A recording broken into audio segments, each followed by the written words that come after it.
ተሰሎንቄ ሐዋርያ ቅዱስ ጳውሎስ መልእክት ወደ ተሰሎንቄ ደግሞ ከምሽቱ 2 ሰዓት ነው የሚጀምረው። እሱ ደግሞ ማክሰኞና ሐሙስ ነው የሚሰጠውና ሰዓቱን በመጠበቅ እየመጣችሁ እንድትማሩ በክርስቶስ ፍቅር አደራላለሁ። እንግዲህ ዛሬ የክፍል 1 ከቁጥር 1 ጀምረን እግዚአብሔር አምላክ እስከፈቀደልን ድረስ እንማራለን። ሰኞ እንጨርሰዋለን ማለት ነው። 15 ቁጥር ያለው ነው። ሁለተኛ ዮሐንስ መልእክት 13፣ ሶስተኛ ዮሐንስ መልእክት 15 ቁጥር ነው ያለው። ሁለቱም አነስተኛ በተለይ በሐዲስ ኪዳን መጽሐፍ ሰልፍ ውስጥ በይዘታቸው በቁጥራቸው አነስተኛ ከሚባሉ መጽሐፍት ውስጥ ነው የሚመደቡት፣ ፊሊሞናንም ጨምሮ ይሁዳንንም ጨምሮ ማለት ነው። እና ግን ምክንያት አለው። አነስተኛ የሆነበት ምክንያት አለው። አይ ቲንክ መግቢያው ላይ ስንማር ረቡዕ ዕለት ይሄንን አይተናል። ረቡዕ ዕለት ለምንድነው ሶስተኛይቱ የሐዋርያው ዮሐንስ መልእክት ሁለተኛይቱ የሐዋርያው ዮሐንስ መልእክት አነስተኛ የሆነው የሚለውን አይተናል። ምክንያቱም ቅዱስ ዮሐንስ ሁለተኛ ዮሐንስ መልእክት ሮምና ለተባለች እመቤት የላከው ሲሆን ሶስተኛ የሐዋርያው ዮሐንስ መልእክት ደግሞ ለማን የላከው? ለጋይዮስ ለሚባል አንድ በጌታችን በመድኃኒታችን በኢየሱስ ክርስቶስ ለሚያምን ሰው ነው የተላከው። ስለዚህ ሁለቱም የተላከላቸው ለአንድ ሁለተኛው ለአንድ ሴት፣ ሶስተኛው ለአንድ ወንድ የተላከ ኦኬ አስዩም እናደርጋለን። ለአንድ ወንድ የተላከ መልእክት ነው። ለአንድ ሰው የተላከ መልእክት ነው። ስለዚህ ሐዋርያው ቅዱስ ጳውሎስ ሲልክ መልእክቱን ራሱ ለምን መልእክቱ አነስተኛ እንደሆነ ይነግረናል። ይሄም በአካል መጥቶ ሊያናገራቸው ስለሚፈልግ ቃል በቃል ኦኬ በአካል ተገኝቶ ቃል በቃል ሊያናገራቸው ብዙ ሊነግራቸው የሚፈልገው ነገር ስላለ በመልእክቱን በጽሁፍ ሊልክላቸው እንደማይወድ ይገልጽላቸዋል። ሁለተኛ ዮሐንስ መልእክት ስትመለከቱ ቁጥር 12 ላይ እንድጽፍላችሁ የምፈልገው ብዙ ነገር ሳለኝ በወረቀትና በቀለም ልጽፍ አልወድም፣ ዳሩ ግን ደስታችሁ ፍጹም እንዲሆን ወደ እናንተ ልመጣ አፍ ለአፍም ልናገራችሁ ተስፋ አደርጋለሁ ይላል። ስለዚህ ሮምናን እንዲህ ባለ ቃል ይነግራታል። ሶስተኛው የሐዋርያው ዮሐንስ መልእክት ላይ ብትመጡ ቁጥር 13 እና 14 ላይ ስትመለከቱ ለጋይዮስ ነው የሚነግረው። ልጽፍልህ የምፈልገው ብዙ ነገር ነበረኝ ይለዋል ሐዋርያው ቅዱስ ጳውሎስ። ዳሩ ግን በቀለምና በብር ልጽፍልህ አልወድም፣ ነገር ግን ወዲያው ላይህ ተስፋ አደርጋለሁ፣ አፍ ለአፍም እንነጋገራለን ይላል። ስለዚህ ሁለቱንም መልእክት ቅዱስ ዮሐንስ የጻፈው መልእክቱን ለሮምናና ለጋይዮስ ቢሆንም መልእክቱ አነስተኛ የሆነበት ምክንያት በአካል ተገኝቶ አፍ ለአፍ በቃል ሊመክራቸው፣ ሊገስጻቸው፣ ሊያስተምራቸው፣ ሊያጸናቸው፣ ሊያበረታቸው፣ ሊያመሰግናቸው የሚፈልገው ነገር ስላለ በወረቀት ላይ ኦኬ በቀለም ሊጽፍላቸው እንደማይወድ ራሱ ቅዱስ ዮሐንስ ነግሮናል። ስለዚህ ምክንያት አለው አነስተኛ መሆኑ የሚለውን ሐሳብ ማወቅና መረዳት የተገባ ነው። ይሄን ካልን ቀጥታ ወደ ትምህርቱ እንሄዳለን። እንግዲህ መግቢያውን ተምረናል። ብዙ መግቢያ ላይ አናቆምም፣ ግን ልማድ እናደርገዋለን። ሁል ጊዜ ሶስተኛውን ስንጀምር ዛሬም ሆነ ሰኞ መግቢያውን አይተን ትንሽ ያመለጡ አዳዲስ ተማሪዎች ሊኖሩ ስለሚችሉ እነሱን ታሳቢ በማድረግ 1-2 ደቂቃ ያመለጣቸውን ትምህርት ከልሰን ቀጥታ ወደ ትምህርቱ እንሄዳለን። የሚያስተምረን መንፈስ ቅዱስ ነው። እግዚአብሔር አምላክ ሚስጥሩን ይግለጥልን። ለኔም ተናጋሪ አንደበት ይስጠኝ። ለኔም ለናንተም የሚያደምጥ ልቦና፣ የሚያስተውል ልቦና፣ በእግዚአብሔር ቃል እውነት የሚመላለስ ልቦናን ያድለን። እግዚአብሔር አምላክ ሚስጥሩን ይግለጥልን። እሺ ሶስተኛይቱ የሐዋርያው ዮሐንስ መልእክት የተጻፈበትን ለማን ተጻፈ፣ ለምን ተጻፈ፣ በምን ምክንያት ተጻፈ የሚሉትን ነጥቦች ማን ጻፈው የሚሉትን ነጥቦች በስፋት አይተናል። በተለይ እህቶች ያመለጣችሁ፣ ወንድሞች ያመለጣችሁ ካለ ሪኮርድ ስላለ ሪኮርዱን በደንብ ዲቴል እንድታደምጡ አደራላለሁ። ግን ጀስት ያው አዳዲስ ሰዎች ሊኖሩ ስለሚችሉ ለማን ለምን የሚሉትን ነጥቦች መቼ የሚሉትን ሐሳቦች አይተን ቶሎ ነካ አድርገን ወደ ትምህርቱ እንሄዳለን። ለማን ተጻፈ? ይሄ መልእክት የተጻፈው ሶስተኛይቱ የሐዋርያው ዮሐንስ መልእክት የተጻፈው ለአንድ ሰው ነው። ለስንት ሰው ነው? ለአንድ ሰው ነው። አንድ ሰው ስሙ ማን ይባላል? ጋይዮስ ይባላል። ኦኬ ጋይዮስ ይባላል። ጋይዮስ ማለት የስሙ መደሰት ወይም ለመደሰት የሚል ፍቺ ይሰጠናል የስሙ ትርጓሜ። እንግዲህ ጋይዮስ በመጽሐፍ ቅዱስ ላይ ሌሎች ጋይዮስ ተብለው የተጠሩ አሉ። ይሄ ጋይዮስ ግን የሚታወቀው ቅዱስ ዮሐንስ መልእክት የጻፈለት ጋይዮስ የቅዱስ ዮሐንስ ወዳጅ ጋይዮስ ተብሎ ነው የሚጠራው። ሌሎች በይበልጥ የሚታወቁ 4 ጋይዮስ ተብለው የተጠሩ ሰዎችን አይተናል። አንደኛው ጋይዮስ የመቄዶንያ ነው። ጋዮስ የመቄዶንያ ነው። ሁለተኛው ጋዮስ የደርቤ ነው። ሶስተኛው ጋዮስ የቆሮንቶስ ነው እና አራተኛው ዛሬ የምናየው ጋዮስ በዮሐንስ የተመሰገነው ቅዱስ ዮሐንስ መልእክት የጻፈለት እየተባለ ይጠራል። መቄዶንያ የተባለው ጋዮስ ያው የአውራጃው ስም ነው። ከዛ አውራጃ የመጣ ስለሆነ ጋዮስ የመቄዶንያ ይባላል። መቄዶንያ ሰሜናዊ ግሪክ ነው። በሮም ቅኝ ግዛት የተገዛች ከተማ ናት። ከዛ በኋላ ጋዮስ ደርቤ ደግሞ ወደ ገላትያ ሪጅን የሚገኝ ገላትያ አውራጃ የሚገኝ ከተማ ነው። በዛች ከተማ ሐዋርያው ቅዱስ ጳውሎስ መጀመሪያ ሐዋርያዊ ጉዞ በሚያደርግበት ጊዜ በደርቤ ገብቶ አስተምሯል። ጋዮስ ቆሮንቶስ ደቡባዊ ግሪክ ነው። ደቡባዊ ግሪክ አካያይ አውራጃ ነው። አውራጃው አካያይ የተባለ ይጠራል። በዛ ያለ የዛ ነዋሪ እንደሆነ ለመግለጽ ጋዮስ የቆሮንቶስ የተባለ ይጠራል። ቅዱስ ጳውሎስ የሮሜን መልእክት በሚያዘጋጅበት ጊዜ እንግድነት መስተንግዶ እንዳቀረበለት በሮሜ መጽሐፍ ሮሜ ምዕራፍ 16 ቁጥር 23 ላይ ይገልጽልናል።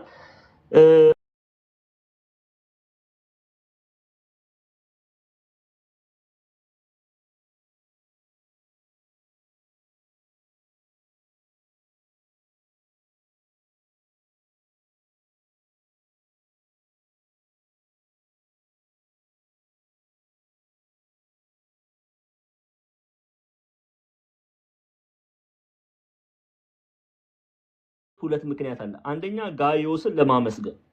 ማንን ለማመስገን? ቅዱስ ዮሐንስ ይሄን መልእክት የጻፈው ጋዮስን ለማመስገን። ጋዮስን ለማመስገን። ይሄንን እዚሁ ሶስተኛው የሐዋርያው የቅዱስ ዮሐንስ መልእክት በአንድ ምዕራፍ አድርገን እንቆጥረዋለን።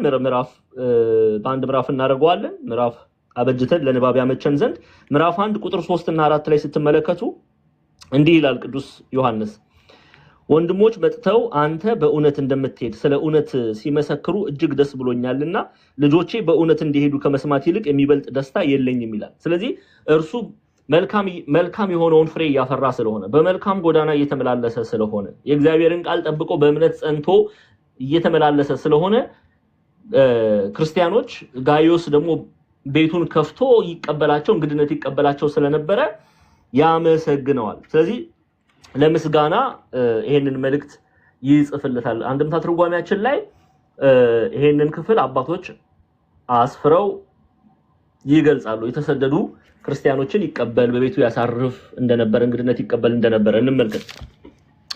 ሶስተኛ ይጽፋል። ጋዮስ የሚባል ደግ ሰው ነበረ። በቀላውዲዮስ ቄሳር ጊዜ የተሰደዱትን እንግድነት እየተቀበለ እያበላ እያጠጣ እያሳደረ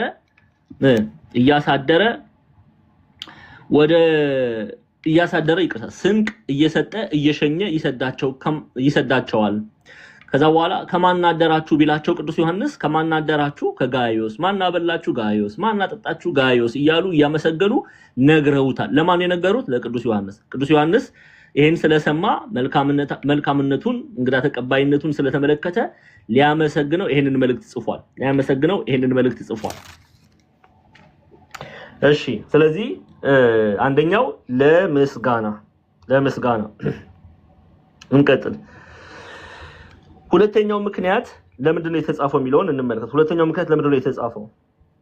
ሁለተኛው ምክንያት የተጻፈው ከክፋት ጋር እንዳይተባበር፣ ሁልጊዜ መልካም የሆነውን ነገር ይመርጥ ዘንድ፣ ሁልጊዜ በእግዚአብሔር የተወደደውን ነገር ይመርጥ ዘንድ፣ ሁልጊዜ እግዚአብሔር አምላክ የሚከብርበትን ነገር ይመርጥ ዘንድ ቅዱስ ዮሐንስ ይነግረዋል። አንድም ሁልጊዜ ከማን ጋር ይቆም ዘንድ? ከድሜጥሮስ ጋር። ድሜጥሮስ ማን ነው? መልካም የሆነ እንግዶችን የሚቀበል በመልካም የተመሰገነ ክርስቲያን ነው። ስለዚህ እርሱን ይመለከት ዘንድ፣ ድሜጥሮስን ያደምጥ ዘንድ፣ ይልቁንስ ዲዮጥራጤስን እንዳያይ። ዲዮጥራጤስ ማን ነው? ድሜጥሮስ ማን ነው? የምናየው ይሆናል። በባለፈው አይተናል፣ ግን ደግመን እናየዋለን። ዲዮጥራጤስ እንግዲህ ሐዋርያትን ሹመትን ጠየቃቸው፣ ዋና መሆንን ጠየቃቸው፣ ሐዋርያነትን ጠየቃቸው።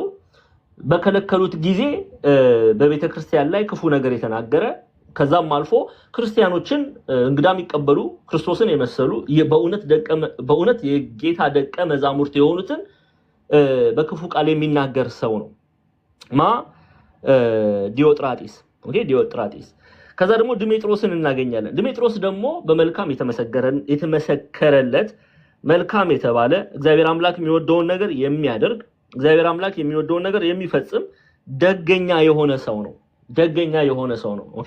ስለዚህ ቅዱስ ዮሐንስ ምን ይለዋል? ከዲዮጥራጢስ ጋር ህብረት ያደርግ ዘንድ ከዲዮጥራጢስ ደግሞ ይርቅ ዘንድ ከማን ጋር ህብረት ያደርግ ዘንድ? ከዲሜጥሮስ ጋር ህብረት ያደርግ ዘንድ ከማን ይርቅ ዘንድ? ከዲዮጥራጢስ ይርቅ ዘንድ ዲዮጥራጢስን እንዳይመስል ዲሜጥሮስን እንዲመስል ከክፉ ጋር እንዳይተባበር ሲመክረው እናያለን። ይሄን መጽሐፍ ቅዱስ መረጃ አድርገን እናያለን። እስቲ እንመልከት።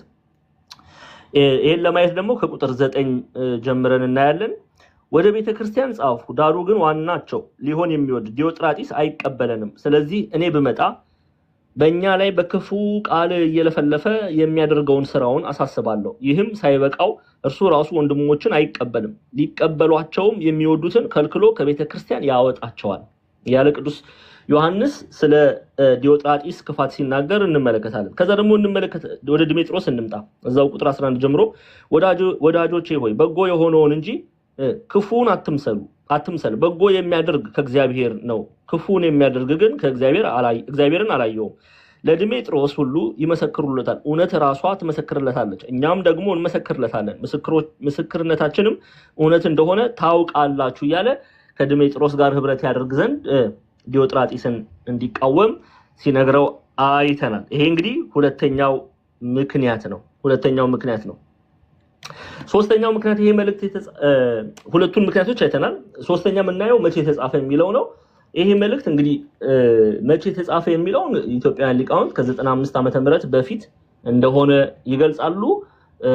ቤት ተጻፈ የሚለውን ሐሳብ ያው ፊዚካሊ ዮሐንስ በዚህ ጽፌዋለሁ የሚል ነገር ስላላስቀመጠ እጅጉን አስቸጋሪ ነው ቤት ሆኖ መልእክቱን እንደጻፈ ለማወቅ። ሆኖም ግን በኤፌሶን እንደተጻፈ ይገመታል። በኤፌሶን መልእክቱ እንደተጻፈ ይገመታል። ኤፌሶን ደቡባዊ ግሪክ ናት። ዛሬ ላይ ታናሿ እስያ ኤዥያ ማይነር ላይ የምትገኝ ደቡባዊ ግሪክን የምትነካ ከተማ ናት። ኤፌሶን ኤዥያ ማይነር ደቡባዊ ግሪክ ኤፌሶስ የተባለ ይጠራል። ቱርክ ውስጥ የምትገኝ ምዕራባዊ ቱርክ ውስጥ የምትገኝ ከተማ ናት። እሺ በ95 ዓመተ ምህረት ተጽፏል። እነዚህን ነጥቦች አይተናል። ከዚህ መልእክት ምንድነው የምንማረው? ያው የሥነ ምግባር ትምህርት እንማርበታለን፣ እግዚአብሔርን መምሰል እንማርበታለን፣ መጽሐፉንም ደግሞ ጠንቅቀን እናውቅበታለን። ይሄን ትምህርት ተምረን ስንጨርስ እነዚህን ነጥቦች ገንዘብ እናደርጋለን ማለት ነው። በዚህ ሂደት እንቀጥላለን። እሺ ሶስተኛው የሐዋርያው ዮሐንስ መልእክት ዛሬ እንግዲህ ከቁጥር 1 ጀምሮ እግዚአብሔር አምላክ እስከፈቀደልን ድረስ ነው የምንማረው ማለት ነው። ኦኬ እግዚአብሔር እስከፈቀደልን ድረስ እንማራለን። ዛሬ ምስጋናውን እናያለን። የቅዱስ ዮሐንስ ምስጋና ለጋይዮስ። ስለዚህ ክፍል 1ን የምናይበት ይሆናል። ሰኞ ግን ቀሪውን ክፍል እንጨርሳለን ማለት ነው። እግዚአብሔርን አጋዥ አድርገን። እሺ ሶስተኛው የሐዋርያው ዮሐንስ መልእክት ቁጥር 1 ገስት ላይ ያላችሁ ቪዲዮ ክፈቱ፣ አደራ ቪዲዮ ክፈቱ። እሺ በዛ መልኩ ነው የምንሄደው። አደራ ሌሎችን ሰዎች ወደ እግዚአብሔር ቃል ለማቅረብ ይረዳን ዘንድ ቪዲዮ እንድትከፍቱ አደራላለሁ። እሺ ሶስተኛይቱ የሐዋርያው የዮሐንስ መልእክት አንደኛና ሁለተኛን አይተናል። ዛሬ እንግዲህ ሶስተኛውን ነው የምናየው። እግዚአብሔር አምላክ ይርዳን፣ ጥበብ ሚስጥሩን ይግለጥልን። እሺ ቁጥር 1 ከእኔ ከቀሲስ የተላከች መልእክት በእውነት እኔ ለምወደው ለወንድማችን ለጋይዮስ ትድረስ።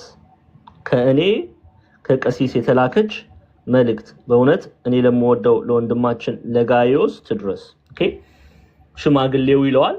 ራሱን ሽማግሌ እያለ ይጠራል ቅዱስ ዮሐንስ። ሽማግሌ ብሎ ሲጠራ ምን ማለት ነው የሚለውን ሐሳብ እንመለከታለን። ኦኬ የቤተክርስቲያናችን የአንድምታ ትርጓሜ በተለይ ሐዋርያት ሥራ አንድምታ ትርጓሜን ስናይ ሐዋርያት ሥራ ምዕራፍ 20 ቁጥር 17 ላይ ከዚህ በፊት አይ ቲንክ ሐዋርያት ሥራን ስናጠና ይሄን ክፍል በስፋት አይተናል። አንዴ ወደ ሐዋርያት ሥራ ምዕራፍ 20 ልውሰዳችሁ። ሐዋርያት ሥራ ምዕራፍ 20 ቁጥር 17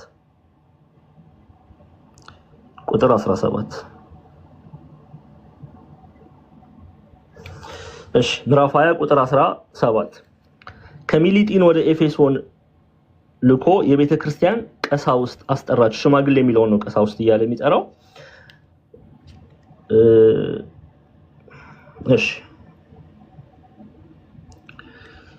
ከሚሊጢን ወደ ኤፌሶን ልኮ የቤተክርስቲያን ቀሳውስት አስጠራቸው። ወደ እርሱም በመጡ ጊዜ እንዲህ አላቸው ይላል። ኦኬ ይሄ እንግዲህ ሐዋርያው ቅዱስ ጳውሎስ ነው። ከሚሊጢን ሆኖ የኤፌሶንን ሽማግሌዎች ቀሳውስት ይለዋል መጽሐፋችን፣ አስጠራቸው። ሊመክር ነው እንግዲህ ሊመክራቸው በእነሱ በነበረበት 3 ዓመት ያህል እንደቆየ ቤተክርስቲያን አባቶች ይናገራሉ። በዛ በቆየበት 3 ዓመት ሙሉ ያስተምር የነበረውን ይገልጽላቸው። እነርሱም በምን አይነት ሂደት በኤፌሶን የምትገኘዋን ቤተክርስቲያን በኤፌሶን ያሉትን ምዕመናን ይጠብቁ ዘንድ ሊመክር ሊገስጽ ቅዱስ ጳውሎስ ከሚሊጢን ሆኖ የኤፌሶን ሽማግሌዎችን ቀሳውስትን አስጠርቷል። አሁን ኢትዮጵያውያን ሊቃውንት ቀሳውስት የሚለውን እንዴት አድርገው እንደተረጎሙት አንዴ በሐዋርያት ሥራ ግብረ ሐዋርያት አንድምታ ትርጓሜያችን ላይ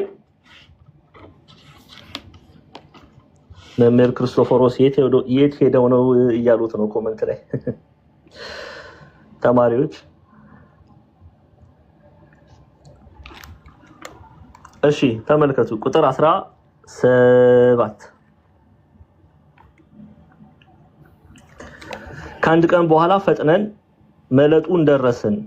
ኦኬ ሚሊጢን ነው መለጡን ደረስን ይላሉ አባቶቻችን። ኦኬ በትርጓሜ ላይ በእስያ ኑሮ ኤፌሶን ሳይደርስ እንዳይቀር ወደ ኤፌሶን ሊሄድ ወዶ ነበርና ቢቻለውም ለባለ 50 ኢየሩሳሌም ሊደርስ ቸኩሎ ነበርና በመሊጡ ሆኖ በምዕመናን ላይ የተሾሙ ቀሳውስትን ጥሩ ብሎ ወደ ኤፌሶን ላከ።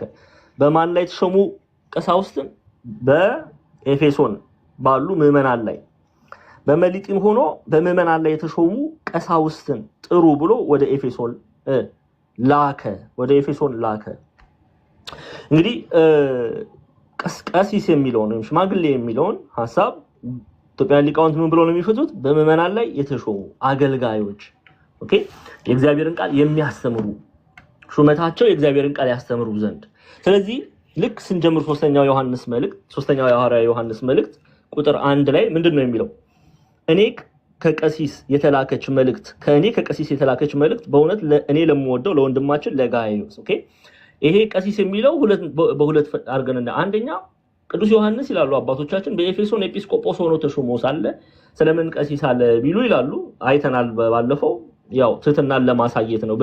በይበልጥ ተሾሞ ራሱን ቀሲስ ብሎ ጠራ፣ ሽማግሌ ብሎ ጠራ ቢሉ ትህትናን ለማሳየት ነው ይላሉ። አንድም ደግሞ ቀሲስ ማለበት ሽማግሌ ብሎ ራሱን የጠራበት ምክንያት ሁለተኛው በምዕመናን ላይ የተሾመ ኦኬ ያስተምር ዘንድ መምህር እንደሆነ ይገልጽላቸው ዘንድ ነው። ቅድም አይተናል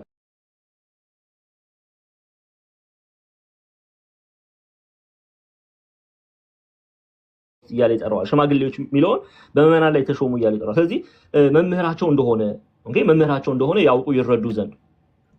ሶስተኛ ምክንያት ቀሲስ ብሎ የጠራው ይሄን ሽማግሌ ብሎ ራሱን የጠራው ይሄን መልእክት በሚጽፍበት ጊዜ ይሄ ከ95 ዓመተ ምህረት በፊት የተጻፈ እንደሆነ ይነገራል። በዛን ጊዜ ቅዱስ ዮሐንስ በእድሜው የሸመገለ ነበረ። ስለዚህ ራሱን ሽማግሌ እያለ ይጠራል። ስለዚህ ለነዚህ 3 ነጥቦች ሽማግሌ እያለ ራሱን ይጠራል። ስለዚህ ከእኔ ከቀሲስ የተላከች መልእክት በእውነት እኔ ለምወደው ለወንድማችን ለጋይዮስ ትድረስ ይላል። ለምንድን ነው እኔ የምወደው? በእውነት እኔ ለምወደው አለ። በእውነት የሚለው በክርስቶስ ፍቅር በእውነት ለምወደው፣ እውነት የተባለ ኢየሱስ ክርስቶስ ነው። ኦኬ በእምነት ለምወደው ሲል በእውነት እኔ ለምወደው ይለዋል። ለምንድን ነው የሚወደው? ጋይዮስ በእምነት ጸንቶ ነበር፣ በእውነት ጸንቶ ነበር፣ በክርስቶስ ኢየሱስ ፍቅር ጸንቷል። ኦኬ እንግዶችን ይቀበላል፣ ፍሬ ያፈራ ነበር። ኦኬ ፍሬ እምነትን በፍቅር ከሚሰራ ስራ ጋር ቅዱስ ጳውሎስ እንደነገረን አስተባብሮ የያዘ ስለሆነ ቅዱስ ዮሐንስ እምወደው እያለ ይጠራዋል። የምወደው ልጄ በእውነት የምወደው ልጄ እያለ ይጠራዋል። በእውነት የምወደው ልጄ እያለ ሲጠራ እናያለን። እንግዲህ ከዚህ የምንረዳው አንድ ነገር አለ። ሐዋርያት እኔና እናንተ ፍሬ ስናፈራ ኦኬ በእውነት ስንመላለስ በእግዚአብሔር ቃል ስንመላለስ መልካም የሆነውን ፍሬ ስናፈራ ምን ያደርጋሉ? ሐሴት ያደርጋሉ፣ ይደሰታሉ። ኦኬ ይሄ ነው የሚያስደስታቸው። ምን ብለናል? በባለፈው የተሰሎንቄ የመጽሐፍ ቅዱስ ጥናት ላይ ምን ብለናል? ቅዱስ ጳውሎስ እኔና እናንተ ፍሬ ማናፈራ ከሆነ በእምነት ኦኬ ጎድለን ከተገኘን ኦኬ በእግዚአብሔር ላይ በእውነት በክርስቶስ ላይ ያለው እምነታችን ከጣልን ያ በምንድነው የሚቆጠረው? ሐዋርያት ራሳቸው እንደሞቱ ያህል ነው የሚቆጥሩት። እንደሞቱ ያህል ነው የሚቆጥሩት። እኔና እናንተ ግን ፍሬ ስናፈራ እነሱ በህይወት እንዳሉ ይቆጥሩታል። ይሄ ምንድነው? ምን ያህል ሐሴት እንደሚያደርጉ ነው የምንመለከተው። ምን ያህል ሐሴት እንደሚያደርጉ ነው የምንመለከተው። ሐዋርያው ቅዱስ ዮሐንስም ወልደ ዘብዴዎስ ቅዱስ ዮሐንስም በጋይዮስ ምን ያህል እንደተደሰተ እንመለከታለን። ክርስቲያኖች ከኔ ጋር ናቸው አይደለ? ምን ያህል በጋይዮስ እንደተደሰተ ነው የምንመለከተው። ምክንያቱም ምንድነው ጋይዮስ እንግዶችን ይቀበላል። ጋይዮስ ክርስቲያኖችን እየተቀበለ በቤቱ ያሳርፋል። ኦኬ ስለዚህ ያመሰግነዋል። እንግዶችን መቀበል አንዱ ክርስቲያናዊ ስነ ምግባር ነውና ሰዎችን መውደድ፣ ክርስቲያኖችን መውደድ ኦኬ ክርስቲያናዊ ስነ ምግባር ነውና ይሄንን በቤቱ ስለሚያደርግ ጋይዮስ ተመስግኗል።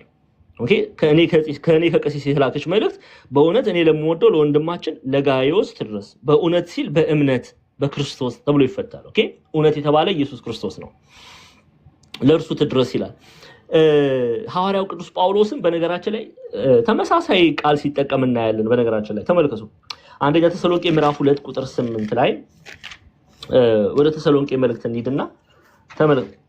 መጀመሪያይቱ የሐዋርያው ጳውሎስ መልእክት ወደ ተሰሎንቄ ምዕራፍ 2 ቁጥር 8 ተመልከቱ።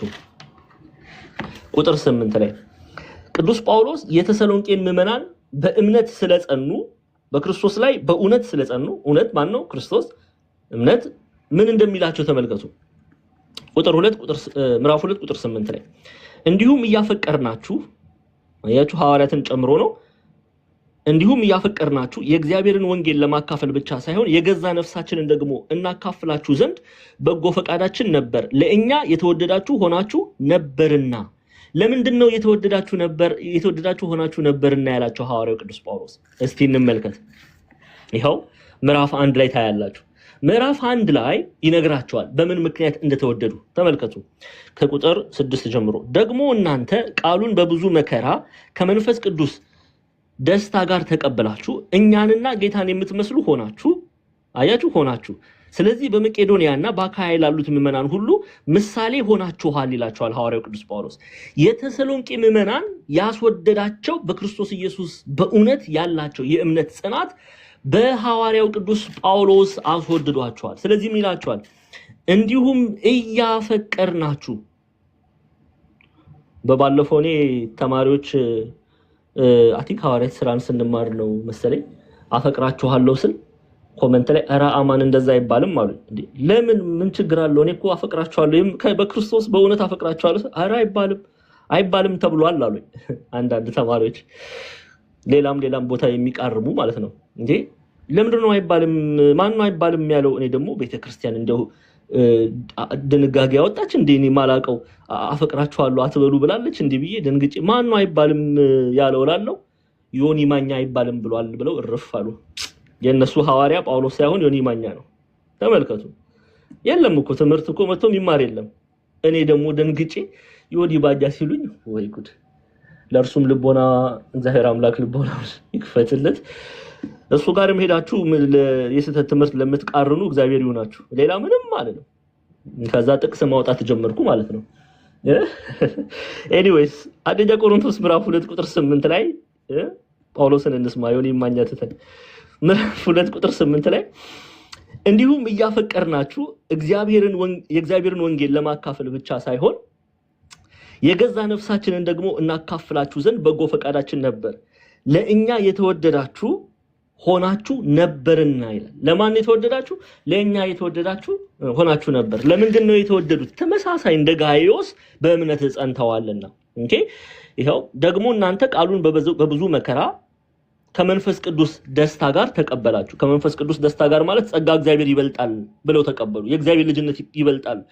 ብዙ መከራ ደርሶባቸዋል፣ ሰይፍ ደርሶባቸዋል፣ እጅ ተጭኖባቸዋል። በዚህ ሁሉ መከራ ግን ጸጋ እግዚአብሔር ይበልጣል እያሉ የእግዚአብሔርን ቃል በብዙ መከራ ከመንፈስ ቅዱስ ደስታ ጋር ሲል የእግዚአብሔር ልጅነት ይበልጣል በማለት ከመንፈስ ቅዱስ ደስታ ጋር ተቀበላችሁ። እኛንና ማንን የምትመስሉ ሆናችሁ አለ። ጌታን ሲል ኢየሱስ ክርስቶስን ነው። ጌታን የምትመስሉ ሆናችሁ። በምንድን ነው የመሰሉት? ኦኬ ሐዋርያትን በምን መሰሉ? ሐዋርያት በጌታችን በመድኃኒታችን በኢየሱስ ክርስቶስ በማመናቸው መከራ ደርሶባቸዋል። ያዕቆብ በሰይፍ ተገድለዋል አይደለ? ስለዚህ መከራ ስለተቀበሉ እኛንና ጌታን መሰላችሁ። ጌታም በክፉ አይሁዳውያን እጅ በክፉ ሮማውያን እጅ ተጭኖበታል፣ መከራ ተቀብሏል። ህማሙን ለኔና ለናንተ ቤዛ የሆነውን ክፍል እያሰበ ነው ሐዋርያው ቅዱስ ጳውሎስ እንዲህ እያለ የሚናገረው። ስለዚህ በመከራ እኛንም ጌታንም መሰላችሁ እያለ እንዴት እንደሚወዳቸው እንዴት እንደሚያፈቅራቸው ይናገራል። ኦኬ እንዴት እንደሚወዳቸው እንዴት እንደሚያፈቅራቸው ይናገራል። ተሰሎንቄን ባጠናንበት ክፍል ምዕራፍ 1ን ተምረናል። ኦኬ በስፋት አይተናል። ስለዚህ የሐዋርያት ግብር ነው። ሰው እኔና እናንተ ፍሬ ስናፈራ የሚደሰቱት በዛ ነው። ሐሴት የሚያደርጉት በዛ ነው። ከዛ በላይ ደስታ የለም። ፍሬ የሚያፈራውን ሰውም እጅግ ነው የሚወዱት። ስለዚህ በቅዱስ ዮሐንስ መወደድ የምንፈልግ የጌታን ትእዛዝ እንጠብቅ ለማለት ነው። እሺ ሌላ አንደኛ ዮሐንስ ምዕራፍ 3 ቁጥር 14 ላይ አንድ የምናየው ክፍል አለ። ወደዛ እንመለስ። ደግሞ ቅዱስ ዮሐንስ ጋዮስን እንደሚወደው ይነግረዋል አይደለ? በመልእክቱ ላይ ደግሞ ምን ብሎናል? ወንድሞችን ስለመውደድ ምን ብሎናል? እስቲ እንመልከት። መጀመሪያው የሐዋርያው ዮሐንስ መልእክት ምዕራፍ 3 ቁጥር 14 ተመልከቱ። ምዕራፍ 3 ቁጥር 14 ላይ ምን አለ ቅዱስ ዮሐንስ? ለኤፌሶናውያን በላከ መልእክቱ ላይ እንዲህ ይላል። እጅጉን የተወደደ ሐዋርያ ነው። ተመልከቱት። እኛ ወንድሞችን የምንወድ ስለሆንን ከሞት ወደ ሕይወት እንደተሻገርን እናውቃለን። ወንድሙን የማይወድ በሞት ይኖራል። ወንድሙን የሚጠላ ሁሉ ነፍሰ ገዳይ ነው። ነፍሰ ገዳይም የሆነ ሁሉ የዘላለም ሕይወት በእርሱ እንዳይኖር ታውቃላችሁ አለ። አያችሁ አይደለ? ይኸው ሐዋርያው ቅዱስ ዮሐንስ ሐዋርያት ቲዮሬቲካሊ የሰበኩትን ፕራክቲካሊ እየኖሩት ያሳዩናል። ምን ማለት ነው?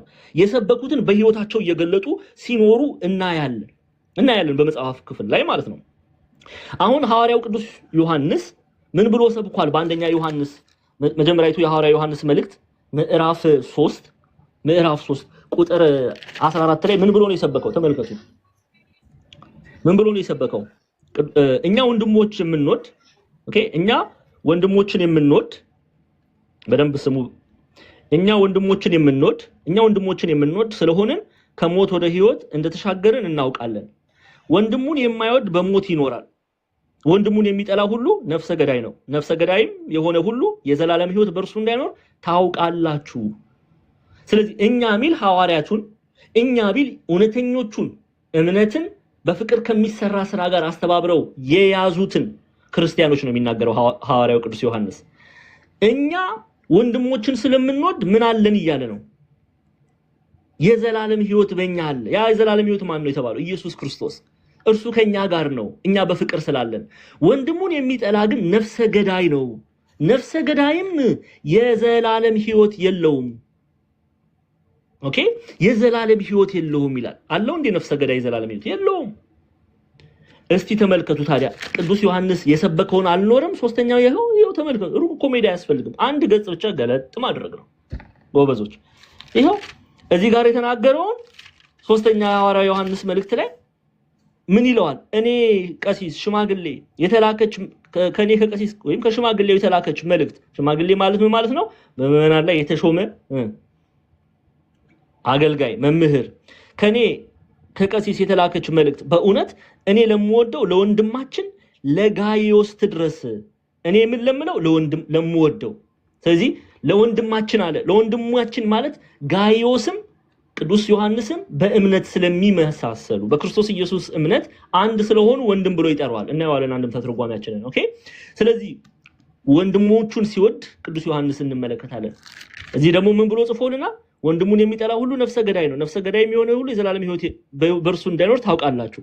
እርሱ ስለኛ ነፍሱን አሳልፎ ተሰጥቷልና በዚህ ፍቅር አውቀናል እያለ ዘላለማዊ ሕይወትን መላበስ የምንፈልግ ከሆነ ወንድሞችን እንወድ ዘንድ ይመክራል። እሱን ደግሞ መምከር ብቻ አይደለም ይተገብራል ማለት ነው። እርሱም ያደርገዋል። እርሱም ወንድሞችን ሲወድ እንመለከታለን። እስቲ እንየው አንድምታ ትርጓሜያችንን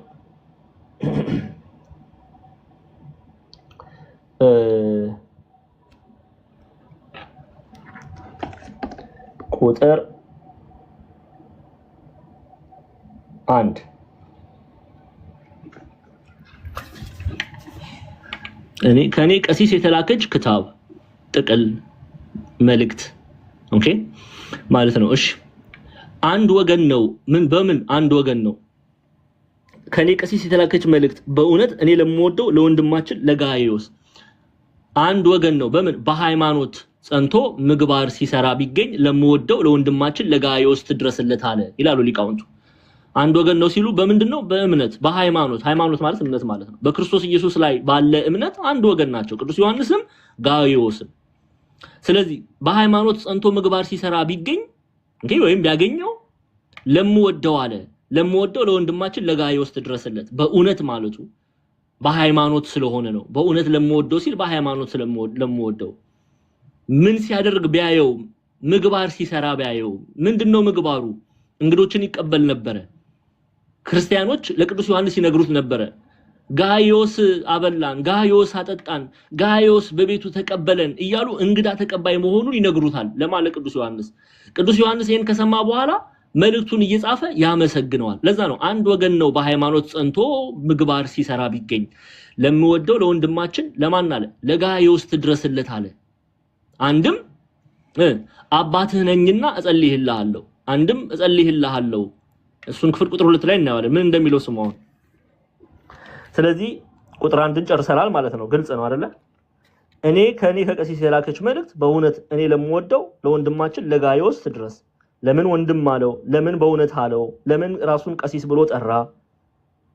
የሚሉትን ነጥቦች አይተናል። ግልጽ ነው። ስለዚህ ገና ሶስተኛው የሐዋርያው ዮሐንስ ቁጥር 1 ላይ ነው መልእክቱ ለማን እንደተጻፈ የሚነግረን። ያ መልእክቱ የተጻፈው ለማን ነው? ለጋይዮስ። እሺ ቁጥር 2 ላይ እንሂድ። ስሙ አሁን። ስለዚህ ትድረስ ይላል መልእክቱ።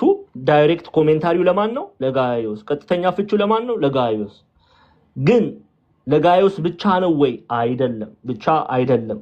ለቤተክርስቲያን ኩላዊት ናት፣ ዓለም አቀፋዊት ናት። ሶስተኛው የሐዋርያው ዮሐንስ መልእክት ዩኒቨርሳል ኢፕስትል ነው የሚባለው፣ ወይም ኩላዊት ወይም ዓለም አቀፋዊት መልእክት ነው የሚባለው። ለጋይዮስ ብቻ ሳይሆን ለእኔም፣ ለወገንም፣ ለምህረትም፣ ለቃልም፣ ለሱሲም፣ ለሃናም፣ ለጥበብም፣ ለክርስቶፎሮስም ለሁላችንም የተላከ መልእክት ነው። ግልጽ ነው። ለመላው ቤተክርስቲያን የተላከ መልእክት ነው። ኦኬ። ግን አንደኛው ቀጥተኛው ዳይሬክት የሆነው ኮሜንታሪ ፍቹ ለማን ነው? ለጋይዮስ። ለማን ነው የተላከው? ለጋይዮስ። እሺ ቁጥር 2 እሺ እንቀጥል። ወዳጅ ሆይ ነፍስህ እንደሚከናወን በነገር ሁሉ እንዲከናወንልህና ጤና እንዲኖርህ እጸልይልሃለሁ ይላል። እጸልይልሃለሁ። ኦኬ። አሁን ምን አደረገ? ቁጥር 1 ላይ መልእክቱን የሚልከው ማን እንደሆነ፣ መልእክቱ የተላከለት ማን እንደሆነ እንደሚወደው እያመሰገነ ከጻፈ በኋላ ቁጥር 2 ላይ ደግሞ ሲጸልይለት ነው የምናየው። ለማን ነው የሚጸልየው ቅዱስ ዮሐንስ? ለጋይዮስ። ኦኬ። ለጋይዮስ ነው የሚጸልየው እና ምን አለ? ወዳጄ ሆይ ወዳጅ ሆይ ነፍስህ እንደሚከናወን በነገር ሁሉ እንዲከናወንልህ ጤና እንዲኖርህ እጸልይልሃለሁ ይላል። ኦኬ። ወዳጅ ብሎ ይጠራዋል። ወዳጅ ብሎ ይጠራዋል። አስተውላችሁ ከሆነ ከዛ ነው የምንጀምረው። እሺ አስተውላችሁ ከሆነ ወዳጅ የሚለውን ቃል የት ላይ ነው የምናየው? ኦኬ። አንደኛ ዮሐንስ መልእክት ላይ ቅዱስ ዮሐንስ ክርስቲያኖችን በኤፌሶን ያሉ ክርስቲያኖችን ምን እያለ ይጠራል? ልጆቼ እያለ ይጠራል። ወዳጆች እያለ ይጠራል። ኦኬ። እንደሚወዳቸው ነው የሚናገረው። ለምሳሌ ልጆቼ ብሎ ሲጠራ እንመልከት። ለምሳሌ አንደኛ ዮሐንስ መጀመሪያቱ የሐዋርያው ዮሐንስ መልእክት ምዕራፍ 2 ቁጥር 1 ላይ ልጆቼ ሆይ ይላል። ምዕራፍ 2 ቁጥር 2 ላይ እዚሁ ምዕራፍ 2 ቁጥር 18 ላይ ልጆቼ ሆይ ይላል። ልጆቼ ሆይ ይላል። 28 ላይ ልጆቼ ሆይ ብሎ ሲጠራ እናያለን። ተመልከቱ።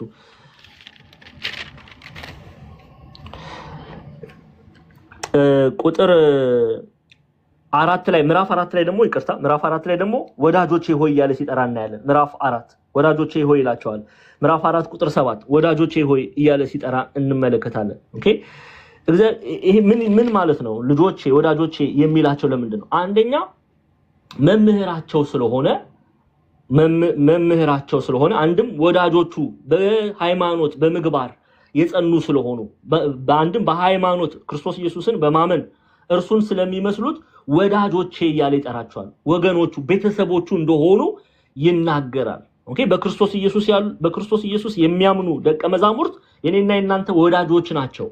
ኦኬ ቤተሰብ ነን። አንድ ትልቅ ቤተሰብ ነው። በክርስቶስ አካል ላይ ያለን ብልቶች ነን። ስለዚህ ወዳጅ እያለ ይጠራል። ወዳጅ የሚለውን ክፍል ወዳጄ ሆይ የሚለውን አባት ነኝና እጸልይልሃለሁ ይላሉ አባቶቻችን። ተመልከቱ ቅዱስ ዮሐንስ ምንድነው የተናገረውን? አባት ነኝና እጸልይልሃለሁ፣ አንድም እጸልይልሃለሁ ስራ ትከናወን ዘንድ፣ አንድም እጸልይልሃለሁ እንዲህ የምጸልይልህ ስራ ትከናወን ዘንድ ነው ይላል። ኦኬ ስለዚህ እንመለስ። ወዳጄ ማለቱ ልጁ መሆኑን ለመግለጽ በሃይማኖት በምግባር ወዳጁ መሆኑን ለመግለጽ ነው ወዳጄ እያለ የሚጠራው። ወዳጄ ሆይ የሚለው ጋይዮስን ነው። ነፍስህ እንደሚከናወን በነገር ሁሉ እንዲከናወንልህ ጤና እንዲኖርህ እጸልይልሃለሁ ይላል። ኦኬ ጸሎት ሐዋርያው ቅዱስ ጳውሎስ ከነገሮች አስቀድሞ ጸሎት ይደረግ ዘንድ ለሰው ልጅ ይመክራል። ታስታውሳላችሁ አንደኛ ጢሞቴዎስ ምዕራፍ 2 ቁጥር 1 ላይ እስቲ አንደኛ ጢሞቴዎስ ምዕራፍ 2 ቁጥር 1ን እንመልከት።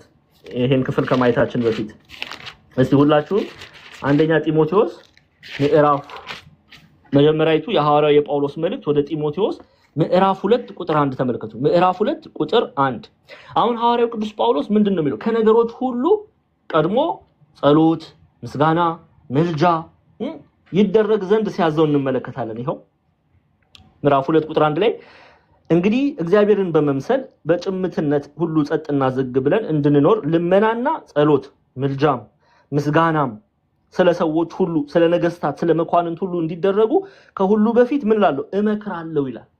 ኦኬ ይሄ በቀደመችዋ ቤተክርስቲያን ያለ ልማድ ነው። ይጸልያሉ ሐዋርያት። የሚጸልዩት ለማን ነው? ለቤተክርስቲያን። ቤተክርስቲያን ለኔና ለናንተ ይጸልያሉ። ከወዴት ነው የሚጸልዩት? ወደ እግዚአብሔር መልካም የሆነው ነገር እንዲደርሰን የእግዚአብሔር ጸጋ እንላበስ ዘንድ ጸሎት ያቀርባሉ። ሐዋርያው ቅዱስ ጳውሎስ በተሰሎንቄ መልእክቱም ላይ ጸሎት ሲያቀርብ አይተናል። ኦኬ ሐዋርያው ቅዱስ ጳውሎስም ጢሞቴዎስን ከሁሉ አስቀድመ ምን አቅርብ ይለዋል? እንግዲህ እግዚአብሔርን በመምሰልና በጭምትነት ሁሉ ጸጥና ዝግ ብለን እንኖር ልመና፣ ጸሎት፣ ምልጃ፣ ምስጋና ስለ ሰዎች ሁሉ፣ ስለ ነገስታት፣ ስለ መኳንንት ሁሉ እንዲደረጉ ከሁሉ በፊት እመክራለሁ ይላል። አንዱ ለሌላው ይጸልይ ዘንድ ይሄ ትእዛዝ ነው። ሐዋርያዊ ትእዛዝ ነው። የመጀመሪያ የቀደመችው ቤተክርስቲያን ላይ እንዲህ አይነት ትእዛዝ ሐዋርያት ሲያደርጉ እናያለን። ቤተክርስቲያን ለሐዋርያትም ስትጸልይ እናያለን። ለአብነት ያህል ሐዋርያት ሥራ ምዕራፍ 12ን እንመልከት። የሐዋርያት ሥራ ምዕራፍ 12 ክርስቲያኖች ሐዋርያት ሥራ ምዕራፍ 12 ቁጥር 5 ጀምረን እንመልከት። ተመልከቱ። ጴጥሮስ በወይኒ ሳለ ማለትም ጴጥሮስ በእስር ቤት ሳለ፣ ወይኒ ማለት እስር ቤት ነው። ቤተክርስቲያን ለጴጥሮስ ትጸልይ ነበር። አያችሁ ጴጥሮስን በወይኒ ይጠበቅ ነበር። ነገር ግን በቤተክርስቲያን ስለ እርሱ ወደ እግዚአብሔር ጸሎት አጥብቆ ይደረግ ነበር። ቤተክርስቲያን ለማን ትጸልያለች? ለጴጥሮስ። ጴጥሮስ በወይኒ ሳለ ምክንያቱም ሄሮድስ መከራ አጽንቶበት ነበር። ያዕቆብን ከገደለ በኋላ ጴጥሮስን በወይኒ ጥሎታል። በነጋው ሊገድለው ስለፈለገ ግን ጴጥሮስ በወይኒ ሆኖ ቤተክርስቲያን በህብረት ሆና ለማን ትጸልያለች? ለጴጥሮስ ትጸልያለች። አንዱ ለሌላው ይጸልይ ዘንድ ሐዋርያዊ ጥሪ ነው። ሐዋርያዊ ተልእኮ ነው። ለዚህ እኮ ነው ቅድስት የሆነችው ኦርቶዶክሳዊት ቤተክርስቲያን በእስር ላይ ላሉት ትጸልያለች፣ ለነገስታት ትጸልያለች፣ ለመኳንንት ትጸልያለች፣ ለሰው ልጆች ሁሉ ትጸልያለች፣ ስለ ሰላም ትጸልያለች፣ ስለ ፍቅር ትጸልያለች። ማንን እየመሰለች ነው? ሐዋርያቱን እየመሰለች ነው። ማንን እየመሰለች ነው? ዮሐንስን እየመሰለች ነው። ማንን እየመሰለች ነው? ሐዋርያው ጳውሎስን እየመሰለች ነው። ለዚህ ነው ሐዋርያዊት ቤተክርስቲያን ናት የምንለው። ኦኬ አንዱ ለሌላው ይጸልይ ዘንድ ሐዋርያት ያስተላለፉትን ትእዛዝ ትጠብቃለች ቤተክርስቲያን። ኦኬ ትፈጽማለች። ሌላ መጽሐፍ ቅዱሳዊ መረጃ ልስጣችሁ። ለምሳሌ ኤፌሶን ምዕራፍ 6 ቁጥር 18 እንሂድ። ኤፌሶን 6:18 ተመልከቱ። እቺ የተወደደች ሐዋርያው ቅዱስ ጳውሎስ ምን እንደሚል ስሙ። ኤፌሶን 6 ምዕራፍ 6 ቁጥር 18 ነው ያልኳችኋል። ይሄው በጸሎትና በልመናም ሁሉ ዘውትር በመንፈስ ጸልዩ፣ በዚህም ሐሳብ ስለ ቅዱሳን ሁሉ እየለመናችሁ በመጽናት ሁሉ ትጉ። ደግሞ የወንጌል ምስጢር በግልጥ እንዳስታውቅ አፌን በመክፈት ቃል ይሰጠኝ ዘንድ ስለ እኔም ለምኑ። ስለ ወንጌልም በሰንሰለት መልእክተኛ የሆንኩ መናገር እንደሚገባኝ ስለ እርሱ ማለት ስለ ክርስቶስ በግልጥ እናገር ዘንድ ለምኑ ይላል ሐዋርያው ቅዱስ ጳውሎስ። ኤፌሶናውያንም ይጸልዩለት መልእክት ይልካል። ለሱ ብቻ አይደለም፣ ለኔ ብቻ አላለም። ተመልከቱ ቁጥር 18 ላይ ኤፌሶን 6:18 በጸሎትና በልመና ሁሉ ዘውትር በመንፈስ ጸልዩ፣ በዚህም ሐሳብ ስለ ቅዱሳን ሁሉ እየለመናችሁ አያችሁ፣ ስለ ቅዱሳን ሁሉ እየለመናችሁ በመጽናት ሁሉ ትጉ። ደግሞ የወንጌል ምስጢር በግልጥ እንዳስታውቅ አፌን በመክፈት ቃል ይሰጠኝ ዘንድ ስለ እኔ ለምኑ፣ ለእኔም ጸልዩ። ስለ ወንጌልም በሰንሰለት መልእክተኛ የሆንኩ መናገር እንደሚገባኝ ስለ እርሱ ማለት ስለ ጌታችን ስለ መድኃኒታችን ስለ ኢየሱስ ክርስቶስ በግልጥ እናገር ዘንድ ለምኑ ይላል። ስለዚህ አንዱ ለሌላው መጸለይ ይሄ ሐዋርያዊ ጥሪ ነው። ያንን ነው ቅዱስ ዮሐንስ እያደረገ ያለው። ቅዱስ ዮሐንስ ለወንድሙ ለጋይዮስ ይጸልይለታል። ምንድነው የሚጸልይለት? ወዳጄ ሆይ ነፍስህ እንደሚከናወን በነገር ሁሉ እንዲከናወንልህና ጤና እንዲኖርህ እጸልይልሃለሁ አለ። ኦኬ አሁን ነፍስህ በነገር ሁሉ እንዲከናወንልህ የሚለውን ምን ማለት ነው? ነፍስህ እንደሚከናወን በነገር ሁሉ እንዲከናወንልህና ይላል። ከዛ ደግሞ ስለ ጤናም ደግሞ ይጸልይለታል። እስቲ ቤተክርስቲያናችን አንድምታ ትርጓሜ ምንድነው? ስለምን ይጸልያል የሚለውን ስራ ትከናወን ዘንድ ነፍስህ ምትረካው ስራ፣ ነፍስህ ምትበላው ይሄ በፍቅር የሚሰራው ክርስቶስን የመምሰልህ ስራ አባት ነኝና እጸልይልሃለሁ። ወዳጅ የሚለውን አባት ብለው ይተረጉሙታል።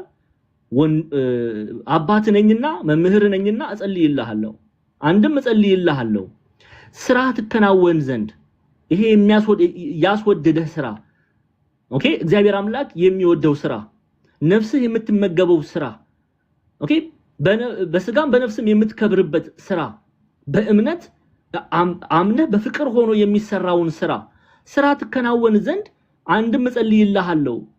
እንዲህ የምጸልይልህ ስራ ትከናወን ዘንድ ነው።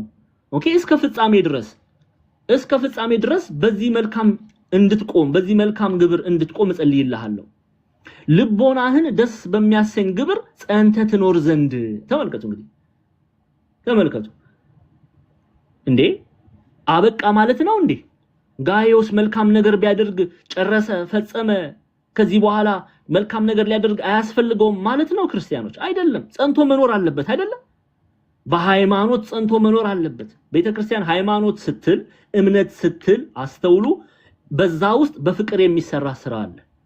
ያንንም ጠቅልላ ነው እምነትና ስራን አስተባብራችሁ ያዙ የምትለው። እምነት ብቻ መጽሐፍም አይልም፣ ቤተክርስቲያንም አትልም፣ ሐዋርያትም አይሉም።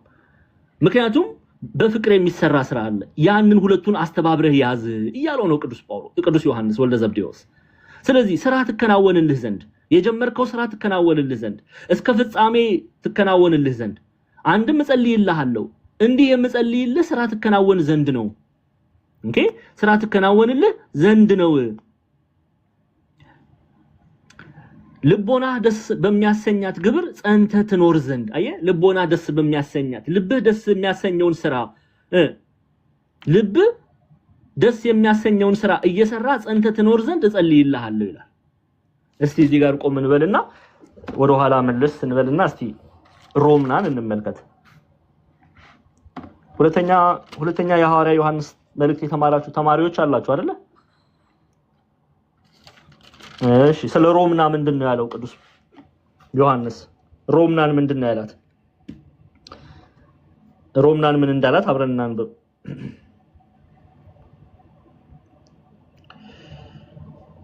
እሺ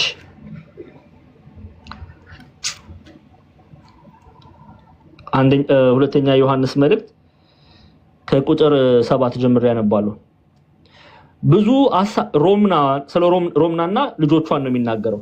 ኦኬ እመቤቴ የሚላት ሁለተኛ ዮሐንስ ላይ ሮምና ትባላለች። አንድ ተርጓሚያችን ላይ እሱ ባይጽፍም ስሟን ኢትዮጵያ ሊቃውንት ሮምና ብለው አስፈራዋታል። አሁን ምን ብሎ እንደሚጠራት ስሙ፣ ምን ብሎ እንደሚመክራት። ብዙ ሐሳቶች ወደ ዓለም ገብተዋልና ከነርሱ ኢየሱስ ክርስቶስ በስጋ እንደመጣ የማያምኑ ናቸው። ይህ ሐሳቹና የክርስቶስ ተቃዋሚ ነው ብሎ ይመክራታል። ከዛስ በኋላ ምን አድርግ ይላታል? ሙሉ ደሞዝን እንድትቀበሉ እንጂ የሰራችሁትን እንዳታጠፉ ለራሳችሁ ተጠንቀቁ ይላታል። ለምን እነዚህን ሰዎች ተቀብለሽ በቤትሽ አሳርፈሽ የስተት ትምህርታቸውን ሰምተሽ ከስተት ትምህርታቸው ጋር ብትተባበሪ ሰላምታ ብትለዋወጪ በትምህርታቸው ብትጸኚ ምንሽን ታጫለሽ እያለ ነው። ደሞዝሽን ታጫለሽ፣ ዘላለማዊ ህይወትን ታጫለሽ፣ ከእግዚአብሔር መንግስት እድል ፈንታውን ታጫለሽ። ወራሽ በሆነው በልጁ በኢየሱስ ክርስቶስ ወራሽ አትሆኝም። ስለዚህ አንቺም ከስርሽም ያሉት ልጆች ይጠንቀቁ እያለ ተጠንቀቁ እያለ ይመክራታል። ተጠንቀቁ እያለ ይመክራታል። ቅዱስ ዮሐንስም የሚያደርገው እንዲህ ነው። ሶስተኛ የሐዋርያው ዮሐንስ መልእክት ላይ ለሮምና በተናገረበት ቃል ፍቅሩን ከገለጸ በኋላ ለጋይዮስ ደግሞ ይጸልያል። ለጋይዮስ ምን ይላል? ይጸልያል። ይሄው ወዳጅ ሆይ ነፍስህ እንደሚከናወን በነገር ሁሉ እንዲከናወንልህና በነገር ሁሉ እንዲከናወንልህና ጤና እንዲኖርህ እጸልይልሃለሁ ይላል። በነገር ሁሉ እንዲከናወንልህና ጤና እንዲኖርህም እጸልይልሃለሁ። ኦኬ ነፍስህ ሲል ነፍሱ የምትከብርበትን እምነትና ፍቅርን አስተባብሮ መያዝ በዛ ነፍሱ ትከብራለችና ስለዚህ ያ የጀመርከው መልካም የሆነው ግብር ይፈጸም ዘንድ ያ የጀመርከው መልካም የሆነው ግብር እስከ መጨረሻው ጸንተህ ትኖር ዘንድ በሃይማኖት ጸንተህ ትኖር ዘንድ እጸልይልሃለሁ። ለዚህ እኮ ነው አባቶቻችን የሚጸልዩ። ዛሬም ቤተክርስቲያን ለኔና ለናንተ ትጸልያለች፣ ዘውትር ጸሎት ታቀርባለች። ለዛ ነው አንዴ እንዲና እንቀጥላለን። አባት ነኝና እጸልይልሃለሁ፣ አንድም እጸልይልሃለሁ ስርዓት ከናወን ዘንድ አንድም እጸልይልሃለሁ። እንዲህ የምጸልይልህ ስርዓት ከናወን ዘንድ ነው። ስራው ምንድነው? እንግዶችን መቀበል፣ ክርስቶስን መምሰል፣ እምነትና ስራን አስተባብሮ መያዝ። ከዛስ ልቦናህ ደስ በሚያሰኛት ግብር ጸንተህ ትኖር ዘንድ። ልቦናህ ደስ በሚያሰኛት ግብር ጸንተህ ትኖር ዘንድ ልቦናህ የማይከስህ በነፃ በፍጹም ፍቅር እግዚአብሔርን እያመለክ ደስተኛ ሆነ ትኖር ዘንድ እጸልይልሃለሁ ይለዋል። ኦኬ ይሄ ፍጹም ፍቅር። ይሄን ፍቅር ደግሞ የት ነው የምናገኘው? አንደኛ ዮሐንስ መልእክት ምዕራፍ 4 ቁጥር 18 ላይ ተመልከቱ። ፍጹም ፍቅር ፍርሃትን አውጥቶ ይጥላል እንጂ በፍቅር ፍርሃት የለም ይለናል ቅዱስ ዮሐንስ። በምን በፍቅር ፍርሃት የለም? በእውነተኛ ፍቅር። ፍርሃት ቅጣት አለውና የሚፈራ ሰው ፍቅሩ ፍጹም አይደለም ይላል። ሰዎች እኔና እናንተ በእውነት በፍጹም ፍቅር ክርስቶስን የምንወድ ከሆነ ክርስቶስን እናከብረዋለን፣ የእርሱን መምጣት እንናፍቃለን። ግን በፍጹም ፍቅር በእውነት የማያፈቅረው እግዚአብሔርን የማይወደው እምነትን ከሥራ ጋር ያላስተባበረ ሰው እውነተኛን እምነት ያልተላበሰ ሰው ሁሌ እየፈራ ነው የሚኖረው። ለምን? የእግዚአብሔርን ቀን መምጣት እየናፈቀ አይደለም የሚኖረው፣ እየፈራ ለምን እቀጣለሁ፣ ከመንግስቱ እወገዳለሁ፣ ከመንግስቱ እርቃለሁ፣ እኔ በደለኛ ነኝ፣ እኔ ኃጢአተኛ ነኝ፣ ንስሐ ሳልገባ እያለ ሁሉ ጊዜ በፍርሃት ይመላለሳል። ፍጹም ፍቅር ግን ያለው ሰው ቢወድቅ እንኳን ኃጢአት ቢሰራ እንኳን ንስሐ ይገባል፣ ስጋው ደሙን ይቀበላል፣ ከቤተ ክርስቲያን ጋር ህብረት ያደርጋል። ስለዚህ ጋይዮስም ጎበዝ በፍጹም ፍቅር ጸንቶ ይኖር ዘንድ እግዚአብሔር አምላክ ይረዳው ዘንድ ቅዱስ ጳውሎስ ይጸልይለታል። ነገር አበዛው እንደ ክርስቲያኖች ነገር አበዛው። እስቲ እሺ ቪዲዮ ካልከፈታችሁ ሰው ልጆች መካከል አንድ በፈቃድ ዲያቆን ስለሺ ስለመጡ መምራችን እሳቸውን እናስገባ። ቪዲዮ ካልከፈታችሁ ነው ያልኩት። ቪዲዮ ካልከፈታችሁ አንዳችሁም በፈቃድ ዲያቆን ስለሺ ስለመጡ ለሳቸው ኖር እንበል። መምህራን ሲመጡ ቦታ እንልቀቅ። ተባረኩ። እግዚአብሔር ይባርካችሁ። እግዚአብሔር ይባርክሽ እህታችን ማርሸት። ተባረኪ። እንወድሻለን። መምህር ይግቡ። ይኸው እሺ እንቀጥላለን ማለት ነው። ፍቀዱልኝ ከመስኮት እንዳትወድቁ። ነገር ላብዛ፣ በደንብ ልቀጥል፣ አብራራ። ትምህርት አይደለ ይሄ እኮ ትምህርት ነው፣ ንጽጽር አይደለም፣ ትምህርት ነው። ልቀጥል። እሺ አይ እየፈራው ነው እኮ እየፈራው ነው። እንዳትሰለቹ በጣም ነው የምፈራው። እየለመንኩ ነው። እንደ እንቁላል ይዣችሁ ነው የምትማሩት። የሆነ ነገር ደግሞ ባረዝም ዛሬ 300 የመጣው ነገ 50 ይሆናል። ጉድ እኮ ነው። ምንም እየለመንኩ እንትን ልበል እንግዲህ። እሺ እንቀጥላለን። ግን በዚህ አጋጣሚ ጥበብ በጣም ተመችተሽኛል። ቪዲዮ ከፍተሽ ጨለማ ነው የምታሳየው። አረተኛ በብርሃን ያለ ግን በዚህ እሺ አንቺን እንዳናይ ነው መሰለኝ። አሁን እዚህ የሚመጡት ልጆች ጨለማ እነዚህ ልጆች ምንድነው? እስቲ የጥበብን ቤት ተመልከቱ። ይሄው አሁን ጥበብ ቪዲዮ ከፈተች ነው የሚባለው ወይስ እንዴት ነው? ፀሐይ ነው ጨለማ ነው የምናየው አሁን? ኧረ ተይ ጥበብ ተይ።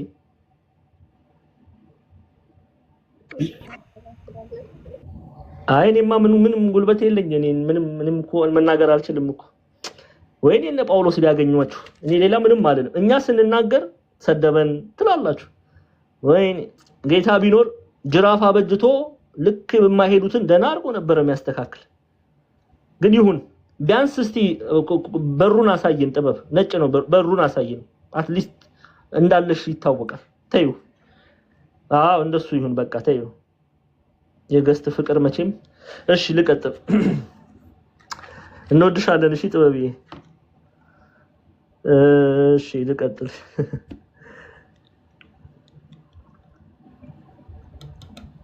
እሺ እና ሲጸልይለት እናያለን። ለጋዮስ ሲጸልይ እናያለን። ወዳጄ ሆይ ነፍስ እንደሚከናወን በነገር ሁሉ እንዲከናወንል ይላል። ኦኬ። ስለዚህ ስለመልካም ስራው ስለመልካም ግብሩ ነፍሱ የምትከብርበትን እምነትና ፍቅር አስተባብሮ ይኖር ዘንድ ይጸልይለታል። ኦኬ። ከዛ በኋላ ጤናህን እንዲከናወንልህና ይላል። ከዛ ጤና እንዲኖርህ እጸልይልሃለሁ ደግሞ ይለዋል። ጤና እንዲኖርህ እጸልይልሃለሁ። ኦኬ። ይሄ ጤና የሚለውን በነገራችን ላይ በቴዎሎጂ ትምህርት ቤት ይሄን ክፍል በትርጓሜ በተለይ በኒው ቴስተመንት ኮሜንታሪ ላይ አዲስ ኪዳን ጥናት ስናጠና ይሄ ግብፃውያንም ሊቃውንትም የሚናገሩት ሐሳብ ነው። ጤና የሚለውን በብዙ ነው የምናየው። አንዳንዶች ጋዮስ በዚህ ጊዜ በስጋው ታሞ ነበረ፣ ስለዚህ ቅዱስ ዮሐንስ ይጸልይለታል የሚሉ ሊቃውንቶች አሉ። ጤና የሚለው በስጋም በነፍሱም የበረታ ይሆን ዘንድ ይጸልይለታል የሚሉ ሌሎችም ሊቃውንት አሉ። ብዙ አይነት እይታ ነው ያለው። ለአብነት ያህል ግብፃውያን መተርጉማንን እንመልከት። የቄስ ቴዎድሮስ ማላቲ በፓትሪስቲክ ኮሜንታሪያቸው ላይ ምን እንደሚሉ እንመልከት። ይሄው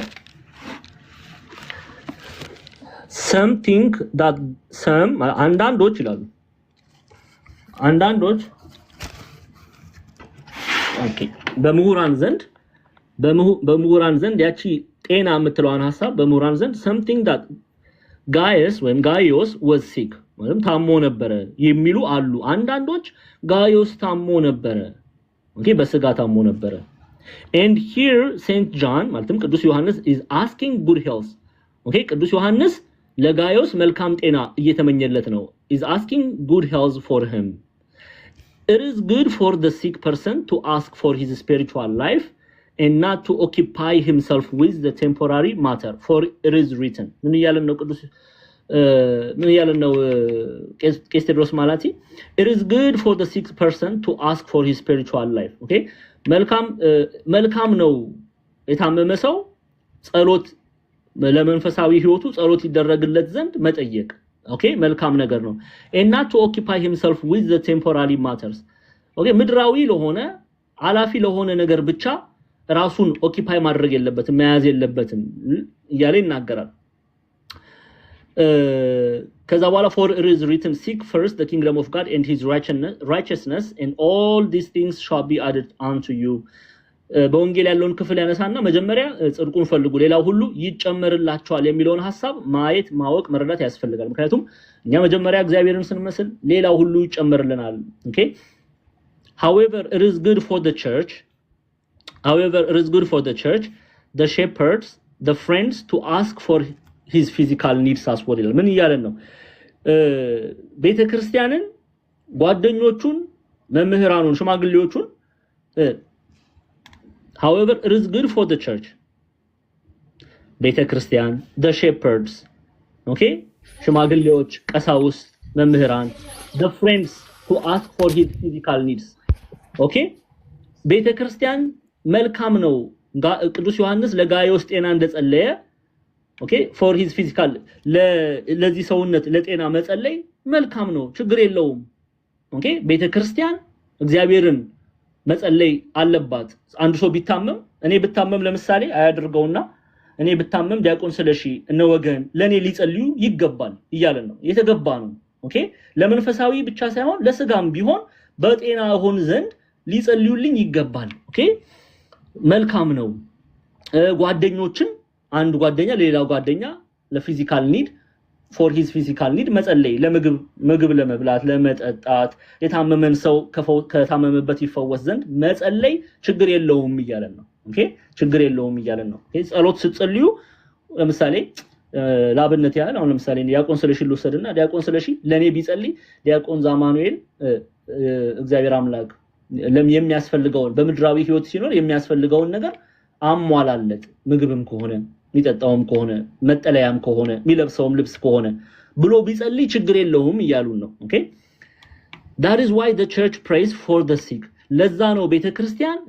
ለታመሙ ምትጸልይ ትጸልያለች አይደል ቤተክርስቲያን ቅድስት የሆነች አይደል በአልጋ ላይ ላሉ በህመም ውስጥ ላሉ ሰዎች ትጸልያለች ከዛ ሲቀጥሉና the travelers በመንገድ ላይ ላሉት ትጸልያለች አትጸልይም ትጸልያለች መንገድ ሩቅ መንገድ ለሚሄዱ ትጸልያለች the troubled ወይም በተለያዩ አይነት መከራ ውስጥ ላሉ ቤተክርስቲያን ትጸልያለች and those who are in captivity በተለያዩ እስር ውስጥ ላሉ ትጸልያለች በእስር ውስጥ ላሉ ትጸልያለች ቤተክርስቲያን ተመልከቱ ለከሌኮ ወንበዴ ነው ብላ ዝም አትልም ግን ትጸልይለታለች የቤተክርስቲያን ስራዋ ምንድነው መጸለይ ለዚህ ነው ዮሐንስ አፈወርቅ ቤተክርስቲያን ስራዋ ቤተክርስቲያን ሐኪም ቤት ናት ይላል ማከም ነው ስራዋ ፍርድ ቤት አይደለችም ስለዚህ ትጸልያለች ለስረኞች ትጸልያለች ለመንገደኞች ትጸልያለች ለታመሙ ሰዎች ትጸልያለች ይሄ የቤተክርስቲያን ግብር ነው in the meantime the church asks for the forgiveness of their sins okay ኃጢያታቸው ይቅር ይባል ዘንድም ትጸልያለች ቤተክርስቲያን ይሄ የቤተክርስቲያን ግብር ነው መጸለይ የቤተክርስቲያን ግብር ነው ስለዚህ ከቅዱስ ዮሐንስ ቃል ይሄንን እንማራለን ይላሉ ምንድነው ጤና ሲል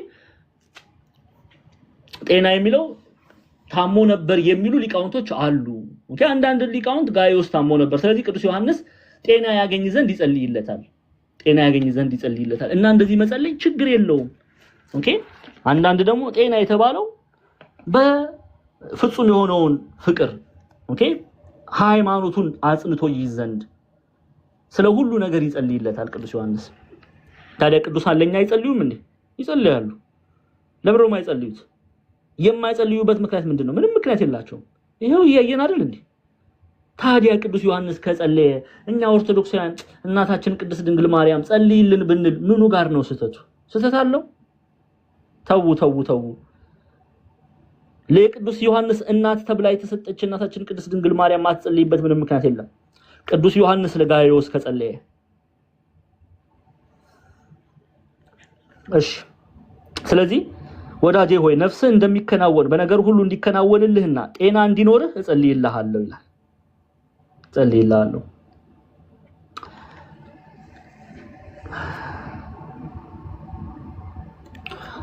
አንደኛ ተሰሎንቄ 1 የመጽሐፍ ቅዱስ ክፍል እንዲህ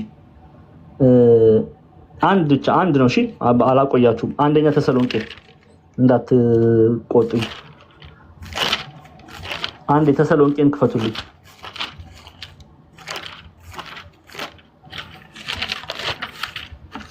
ይሄው መጀመሪያይቱ የሐዋርያው የጳውሎስ መልእክት ወደ ተሰሎንቄ ሰዎች ተመልከቱ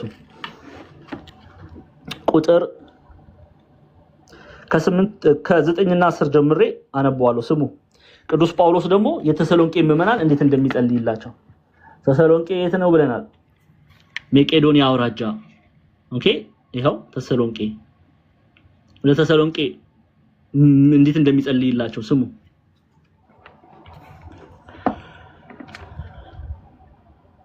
ይሄው ምን ይላችኋል እናንተ ግን በጌታ ጸንታችሁ ብትቆሙ አሁን በህይወት እንኖራለን ፊታችሁን ልናይ በእምነታችሁም የጎደለውን ልንሞላበት ሌሊትና ቀን ከመጠን ይልቅ የጸለይን በአምላካችን ፊት ከእናንተ የተነሳ ስለምንደሰተው ደስታ ሁሉ ለእግዚአብሔር በእናንተ ምክንያት ምን ያህል ምስጋና እናስረክብ ዘንድ እንችላለን ይላል አያችሁ ሲጸልይ እናያለን እግዚአብሔርን ሲያመሰግን በእምነት ስለጸኑ ማንም ይጸልየው ጳውሎስ ለማን ለእግዚአብሔር ስለማን ስለተሰሎንቄ ኦኬ እዚሁ ክፍል ላይ አንድ ነው አንድ ኦኬ ልጨምር ሌላ አስረጅ ወይስ ልቀጥል ትፈቅዱልኛላችሁ? እሺ ምህረት ፈቅዳልኛለች። ሐሳባችሁን ሳትቀይሩ ቶሎ ብዬ ላቅርብ አስረጅ። እሺ ያው ምዕራፍ 1 ላይ ደግሞ ተመልከቱ።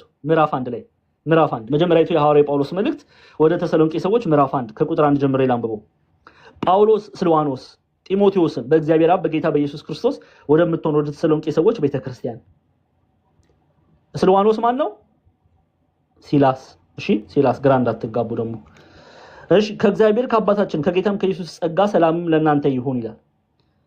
በጸሎታችን አቤት እንዴት ደስ ይላል። ለካ የሚጸልዩልን ሐዋርያት አሉ። ተመልከቱ። በጸሎታችን ጊዜ ስለእናንተ ስናስብ የእምነታችሁን ስራ የፍቅራችሁንም ድካም በጌታችን በኢየሱስ ክርስቶስ ያለውን የተስፋችሁን መጽናት በአምላካችንና በአባታችን ፊት ሳናቋርጥ እያሰብን እግዚአብሔርን ሁል ጊዜ በሁላችሁ ምክንያት እናመሰግናለን ይላል። ሐዋርያው ቅዱስ ጳውሎስ ይጸልያል፣ ለቤተ ክርስቲያን ይጸልያል፣ ለኔና ለእናንተ ይጸልያል። ኦኬ ስለዚህ ቅዱስ ዮሐንስም እንደ ሐዋርያው ቅዱስ ጳውሎስ ሲጸልይ እናያለን። እሺ ጨርሰናል። ቁጥር 1 ጨርሰናል። ቁጥር 2 ጨርሰናል። ግልጽ ነው። 1 እና 2 ጨርሰናል። 3 እንሂድ። ወንድሞች መጥተው አንተ በእውነት እንደምትሄድ ስለ እውነት ሲመሰክሩ እጅግ ደስ ብሎኛልና ይላል። ወንድሞች መጥተው አንተ በእውነት እንደምትሄድ ስለ እውነት ሲመሰክሩ እጅግ ደስ ብሎኛል። ምን እያለው ነው ቅዱስ ዮሐንስ? ማንን? ጋይዮስን። ወንድሞች የሚላቸው ክርስቲያኖች ናቸው። ኦኬ ወንድሞች የሚላቸው እነማን ናቸው? ክርስቲያኖች ናቸው። በደንብ አድርጋችሁ ስሙ። ወንድሞች የተባሉ ክርስቲያኖች ናቸው። አሁን ምን እያላቸው ነው ቅዱስ ዮሐንስ? ክርስቲያኖችን ነው የሚናገረው። ወንድሞች መጥተው አንተ በእውነት እንደምትሄድ ስለ እውነት ሲመሰክሩ እጅግ ደስ ብሎኛልና ይላል። ወንድሞች ክርስቲያኖች ስለማን ነው የሚመሰክሩት? የጌታ ደቀ መዛሙርት ስለማን ነው የሚመሰክሩት? ስለ ጋይዮስ። ወንድሞች መጥተው አንተ በእውነት ሲል እውነት ምንድነው ብያቸዋል? ሃይማኖት፣ እምነት ተብሎ ይተረጎማል። በሃይማኖት ጸንተ፣ በእምነት ጸንተ፣ እምነትን ከሥራ ጋር ፍቅር ያለው ቅዱስ ጳውሎስ በኤፌሶን መልእክት የተናገረው በፍቅር የሚሰራውን ስራ ተላብሰ እንደምትመላለስ መተው ስለነገሩኝ እጅግ ደስ ብሎኛል እያለው ነው። ኦኬ ወንድሞች መተው አንተ በእውነት እንደምትሄድ አያችሁ። በሃይማኖት በእውነት እንደምትሄድ፣ በሐዋርያት ትምህርት በእውነት እንደምትሄድ ስለ እውነት ሲመሰክሩ እጅግ ደስ ብሎኛልና ይለዋል። ስለ አንተ ሲመሰክሩ እጅግ ደስ ብሎኛልና። ምንድነው ጋይዮስ ያስመሰከረው? እናያለን አብረን። ጋይዮስ ያስመሰከረው ምንድነው? መግቢያው ላይ ይሄን መልእክት ስናጠና በስፋት አይተናል አይደለ? እስቲ ጋይዮስ ያስመሰገነው ምንድነው? አንተም ተርጓሚያችን ይሄው የጋይዮስ የተመሰገነበትን ምክንያት ይጽፋሉ። በደንብ አድርጋችሁ ስሙ ክርስቲያኖች። እሺ ሶስተኛ ይጽፋል ማለትም ሶስተኛ መልእክት ይጽፋል ይላሉ። ማን የሚጽፈው? ዮሐንስ ወልደ ዘብዴዎስ። ሶስተኛ ይጽፋል። ጋይዮስ የሚባል ደግ ሰው ነበረ። በቀላውዲዮስ ቄሳር ጊዜ የተሰደዱትን እንግድነት እየተቀበለ እያበላ እያጠጣ እያሳደረ ስንቅ እየሰጠ እየሸኘ ይሰዳቸዋል። ከማን አደራችሁ? ከጋይዮስ። ማን አበላችሁ? ጋይዮስ። ማን አጠጣችሁ? ጋይዮስ እያሉ እያመሰገኑ ነግረውታልና። ለማን የነገሩት? ለሐዋርያው ቅዱስ ዮሐንስ። ስለዚህ ቅዱስ ጳውሎስ እንደተናገረው የቅዱሳን ልብ ባንተ ስላረፈ እንዳለው ለፊሊሞና ጋይዮስንም የቅዱሳን ልብ በጋይዮስ አርፏል። እርሱ ቤት ሄደው ክርስቲያኖች ቀላውዲዮስ አቸዋል። ኦኬ ስንቅ ይሰጣቸዋል። ከዛስ በኋላ ልክ ከሱ ቤት ወጥተው ማን ጋር ሄዳሉ? ዮሐንስ ጋር ሄዳሉ። ኦኬ ዮሐንስ ይሄን መልእክት የጻፈው ይላሉ አባቶቻችን በጣም የጻፈበት ቦታ ለማወቅ ቢቸግርም በብዙ ሊቃውንት ዘንድ የሚታመነው በኤፌሶን ሆኖ እንደጻፈው ነው። ኦኬ በኋላ ላይ ግን ወደ ቅዱስ ዮሐንስ መጥተው ስለ ጋይዮስ ይነግሩታል። አቤት መታደል! እንዲያው አስባችሁታል? ለምሳሌ አድርጌ ልውሰድ። ወገን ስለ ወገን ኢትዮጵያውያን ክርስቲያኖች ስለ ወገን ኦኬ ሄደው ለቅዱስ ዮሐንስ እንደመንገር ማለት ነው። ይገርማል። ቅዱስ ዮሐንስ ወገን የሚባል አንድ ኢትዮጵያዊ ያለ እንዴት በሃይማኖት ጸንቶ የሚመላለስ መሰለ እያሳረፈ እያበላ እያጠጣ እንደ አብርሃም እንደ ፊሊሞና ተንከባከበን ብሎ መመስከር ማለት ነው። ለማን ነው የሚመሰክሩት ግን? ለዮሐንስ። ለዛ ነው ቅዱስ ዮሐንስ ምን አለ? ወዳጄ ሆይ ይቅርታ፣ ቁጥር 3 ላይ ወንድሞች መጥተው አንተ በእውነት እንደምትሄድ ስለ እውነት ሲመሰክሩ እጅግ ደስ ብሎኛልና። ይሄ ሐዋርያትን ያስደስታል። እኔና እናንተ በእውነት ስንጸና በእውነት ስንቆም የሚደሰቱበት ነው። በሰማይ ያሉ ይላል ሉቃስ ባለሳሳ ምዕራፍ 15 ላይ በአንድ ኃጢአተኛ ምክንያት ሰው ንስሐ ሲገባ በሰማይ ያሉ መላእክት እንደሚደሰቱ በምድር ያሉ መላእክት የተባሉ ሐዋርያትም ፍሬ ስናፈራ ይደሰታሉ። ታዲያ ወገን እህቶቼ፣ ወንድሞቼ ቅዱስ ዮሐንስን ማስደሰት የምንፈልግ ከሆነ በሃይማኖት እንጽና፣ በምግባር እንጽና፣ በንስሐ እንመላለስ። እየሰማችሁ ነው? በንስሐ እንመላለስ። ይሄ ነው ሐዋርያትን የሚያስደስት ይሄ ነው። እንመልከት እስቲ አንድ ጊዜ የሉቃስ ወንጌል ምዕራፍ 15 ክፈቱልኝ። የሉቃስ ወንጌል ምዕራፍ 15 እናያለን።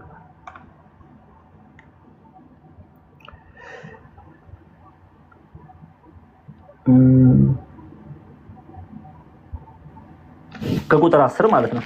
እሺ ሉቃስ 15:10 በነገራችን ላይ አስረጅ ስናገር እየጻፋችሁ ነው ወይስ እያሾፋችሁ ነው?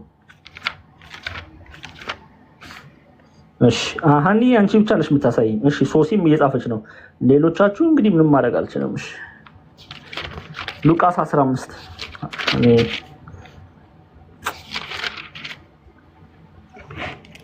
ቁጥር 10 የሉቃስ ወንጌል ምዕራፍ 15 ቁጥር 10 ተመልከቱ። እንዲሁ ንስሐ በሚገባ በአንድ ኃጢአተኛ በእግዚአብሔር መልአክ ፊት ምን ይሆናል አለ? ደስታ ይሆናል። የእግዚአብሔር መላእክት የተባሉት ሰማያውያን መላእክት ብቻ አይደለም የሚደሰቱት፣ ምድራውያንም መላእክት ነው የሚደሰቱት። ሐዋርያት ይደሰታሉ፣ ቅዱሳን መላእክት ይደሰታሉ። በማን ምክንያት? አንድ ሰው ንስሐ ሲገባ። ይሄ የሐዋርያት ግብር ነው። በነገራችን ላይ እኛስ እንደሰታለን እንዴ? እንደሰታለን? እኛማ እናጉረመርማል። ይዋትቺ አሁን ምን አክራሪ ለመምሰል እኮ ነው እንደዚህ ነጠላዋን ለብሳ አቤት። እኛ እንደዚህ ነው የምንለው። እኛ ከብርሃን ስላልሆነን ማለት ነው። አኑ ወሻሽ ዋሻው እንዴ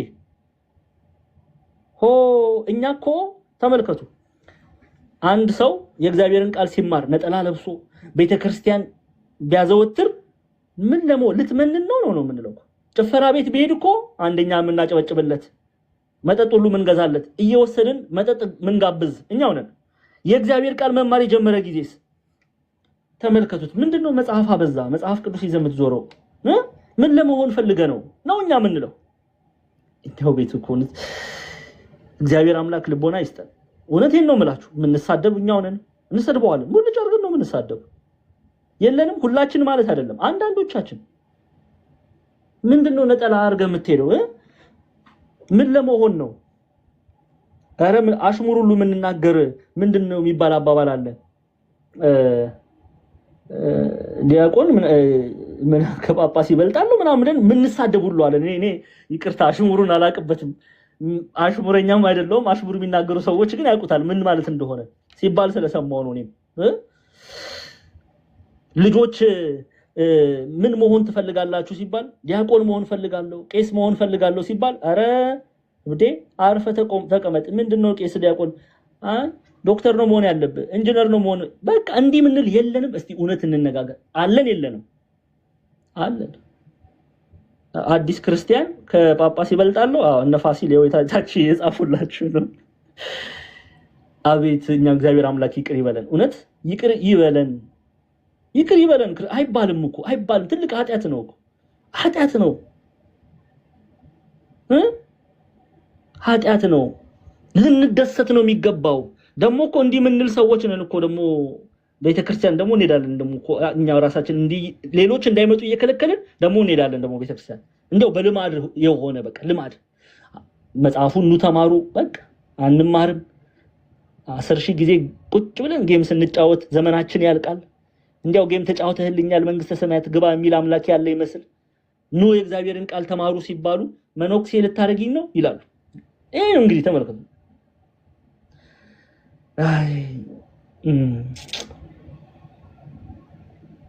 አቤት ምንኩስና ምን አይነት ክብር እንደሆነ ብናቅ ኖሮ ይሁንሽ እግዚአብሔር አምላክ ለሁላችንም ልቦና ይስጠን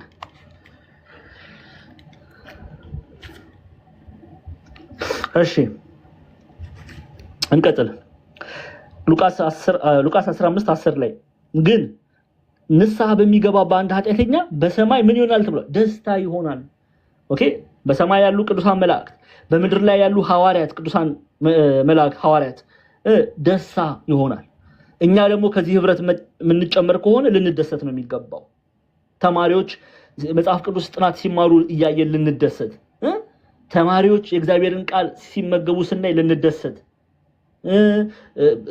ቤተክርስቲያን ሲሄዱ ልናበረታታ ሰንበት ትምህርት ቤት ሲሄዱ ልናበረታታ ስጋው ደሙን ሲቀበሉ ጎበዝ በርቺ ለማለት ልናበረታታ ነው የሚገባው እንጂ ጭራሽ ዋ ስጋው ደሙን ማስፈራር አረ አንቺ ገና ልጅ ነሽ እኮ አረ መጨረሻ ልትታረጅ ይደርሳል ይሄ የአጋንንት ወንጌል የአጋንንት ትምህርት ነው እንደሚሉ ሰው እንዳትሰሙ እናትና አባት እንኳን ቢሆኑ እንዳትሰሙ የሰማ ሲጀምር ሄላችሁ ቤተክርስቲያን መምህራን አባቶችን መጠየቅ ያለባችሁ ከጌታችን ከመድኃኒታችን ከኢየሱስ ክርስቶስ ስጋና ደም እንድትርቁ የሚገፋፉ ሰዎች ከእግዚአብሔር አይደሉም ከብርሃንም አይደሉም በጨለማ ነው የሚኖሩት ግልጽ ነው ንስሐ ገብተን ስጋው ደሙን እንድንቀበል ነው ቤተክርስቲያን የምታዘው ኦኬ ይሄ እንድታረጉ አደራላለሁ ስለዚህ ቅዱስ ዮሐንስ ምን ይለዋል ጋይዮስን ይሄው ምን ይለዋል ጋይዮስን ወንድሞች መጥተው አንተ በእውነት እንደምትሄድ ስለ እውነት በሃይማኖት እንደምትሄድ ስለ እውነት ሲመሰክሩ እጅግ ደስ ብሎኛልና ልጆቼ በእውነት እንደሄዱ ከመስማት ይልቅ የሚበልጥ ደስታ የለኝም ይላል ከዚህ በላይ የምደሰተው ምንም ነገር የለም ይያለ ነው ሐዋርያው ቅዱስ ዮሐንስ ሐዋርያት የሚያስደስታቸው ይሄ ነው በቃ ከዚህ በላይ ምንም ደስታ የለም እኛ ስንድን የሚደሰቱ ሐዋርያት ነው ያሉን እሺ እኛ ወደ እውነትና ሕያው ወደ ሆነው ወደ ኢየሱስ ክርስቶስ ስንቀርብ የሚደሰቱ ሐዋርያት ነው ያሉን ከዚህ በላይ የሚያስደስተኝ ነገር የለም ይላል ቅዱስ ዮሐንስ እስቲ ሐዋርያው ጳውሎስን እንመልከት ታስታውሳላችሁ በፊሊሞና መልእክቱ ላይ ፊሊሞና ምዕራፍ 1 ክፈቱልኝ አንዴ ሁላችሁም ፊሊሞናን እናጥና አንዴ ፊሊሞና ምዕራፍ 1 ምንድነው ፊሊሞናን ሐዋርያው ጳውሎስ የሚናገረው ይሄው የሐዋርያው ጳውሎስ መልእክት ወደ ፊሊሞና የሐዋርያው ጳውሎስ መልእክት ወደ ፊሊሞና ከቁጥር ምዕራፍ የለውም ምዕራፍ 1 ብለን ከቁጥር 4 ጀምረን እናነባለን 4 እና 5 ስሙ ቅዱስ ጳውሎስ ነው ፊሊሞናን የሚናገረው ኦኬ ምን እንደሚለው ስሙ በጌታ በኢየሱስ ዘንድ በቅዱሳንም ሁሉ ዘንድ ስላለህ ስለ ፍቅርህና ስለ እምነትህ ሰምቼ በጸሎቴ እያሳሰብኩ ሁሉ ጊዜ አምላኬን አመሰግናለሁ አለው ስለ ፊሊሞና የማን ልጅ ነው ሐዋርያው ቅዱስ ጳውሎስ ልጅ ነው ኦኬ በወንጌል የወለደው ልጁ ነው አሁን ሐዋርያው ቅዱስ ጳውሎስ ጋር ቅዱሳን መተው ምን ብለው አሉት ክርስቲያኖች መተው ምን ብለው አሉት ስለ ፊሊሞና ነገሩት ምን ብለው ስለ ፊሊሞና ነገሩት ሐዋርያው ጳውሎስ ሆይ በቆላሲስ ፊሊሞና እንግድነት ተቀበለን ተንከባከበን አሳረፈን ፍቅርን አሳየን እያሉ ልጁ ስለሆነ ለፊሊሞና ለጳውሎስ ይነግሩታል በጣም ደስ ብሎናል አያችሁ ዘር ዘርቷል ጳውሎስ ዘሩ ፍሬ አፍርቷል አሁን ተመልከቱ በጌታ በኢየሱስ ዘንድ በቅዱሳንም ሁሉ ዘንድ ስላለ ስለ ፍቅርህና ስለ እምነትህ ሰምቼ በጸሎቴ እያሳሰብኩ ሁሉ ጊዜ አምላኬን አመሰግናለሁ እየሰማችሁኝ ነው ሁሉ ጊዜ ምን አለ አምላኬን አመሰግናለሁ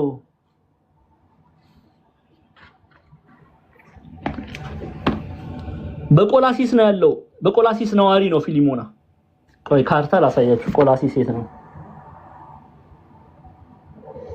በነገ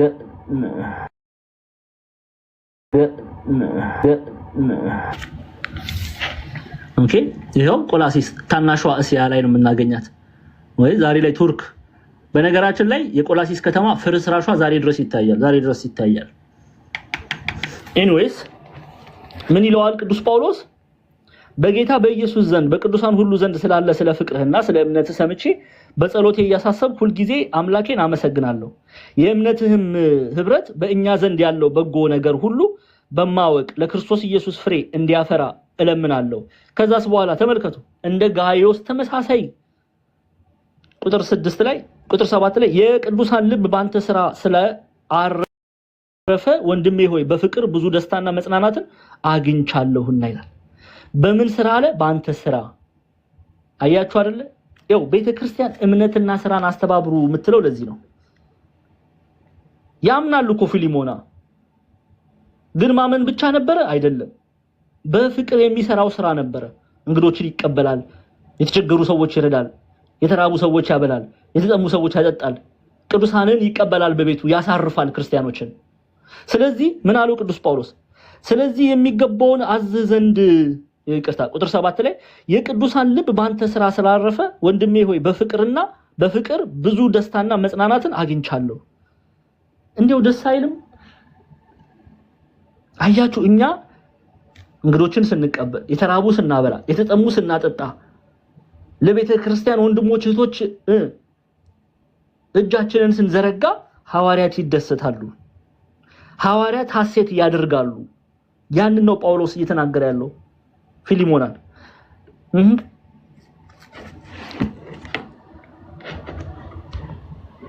ስለዚህ ማንንም ጋዮስን እንምሰል፣ ክርስቲያኖች ጋዮስን እንምሰል። ተመልከቱ፣ አንድምታ ትርጓሜያችን ደግሞ እንመልከት። ተመልከቱ ቁጥር 3 ቅዱስ ዮሐንስ ነው የሚናገረው። ምን አለ? እጅግ ፈጽሞ ደስ አለኝ፣ ፍጹም ደስታ አገኘው በአንተ በጋዮስ እጅግ ፈጽሞ ደስ አለኝ። ለምንድን ነው ደስ ያለው? ይሄው ወንድሞቻችን አለ ሊቃውንቱ፣ ወንድሞቻችን አለ። ስለምን ወንድሞቻችን አለ ቢሉ ይላሉ፣ ወንድምነታቸው ለቅዱስ ዮሐንስ ብቻ አይደለም፣ ወንድምነታቸው ለማን ጭምር ነውና? ለጋዮስ ጭምር ነውና። ጋዮስ በጌታችን በመድኃኒታችን በኢየሱስ ክርስቶስ የሚያምን ጎበዝ የአብርሃም ልጅ ነው። እንደ አብርሃም በግብሩ አብርሃምን በግብሩ ፊሊሞናን የመሰለ ማለት ነው። ወንድሞቻችን ብሎ ጠራቸው። የሱም የጋዮስም የጋዮስም ዮሐንስም ወንድም ናቸውና፣ ስለዚህ ወንድሞቻችን መጥተው በሃይማኖት ጸንተ ምግባር እንድትሰራ በመሰከሩልህ ጊዜ ደስ አለኝ። እየሰማችሁኝ ነው? በምን ጸንተ? በእምነት በሃይማኖት ጸንተ እሺ ምግባር እንድትሰራ በመሰከሩልኝ ጊዜ ደስ አለኝ።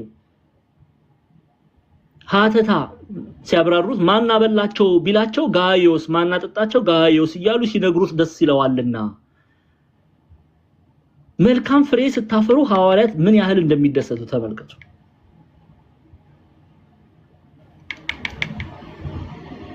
ስለዚህ ምንድነው ማድረግ ያለብን ታዲያ? እኔና እናንተ ኮሜንታሪ ማጥናት ብቻ ነው እንዴ? አይደለም። ዲቮሽናል ኮሜንታሪ እናርገው።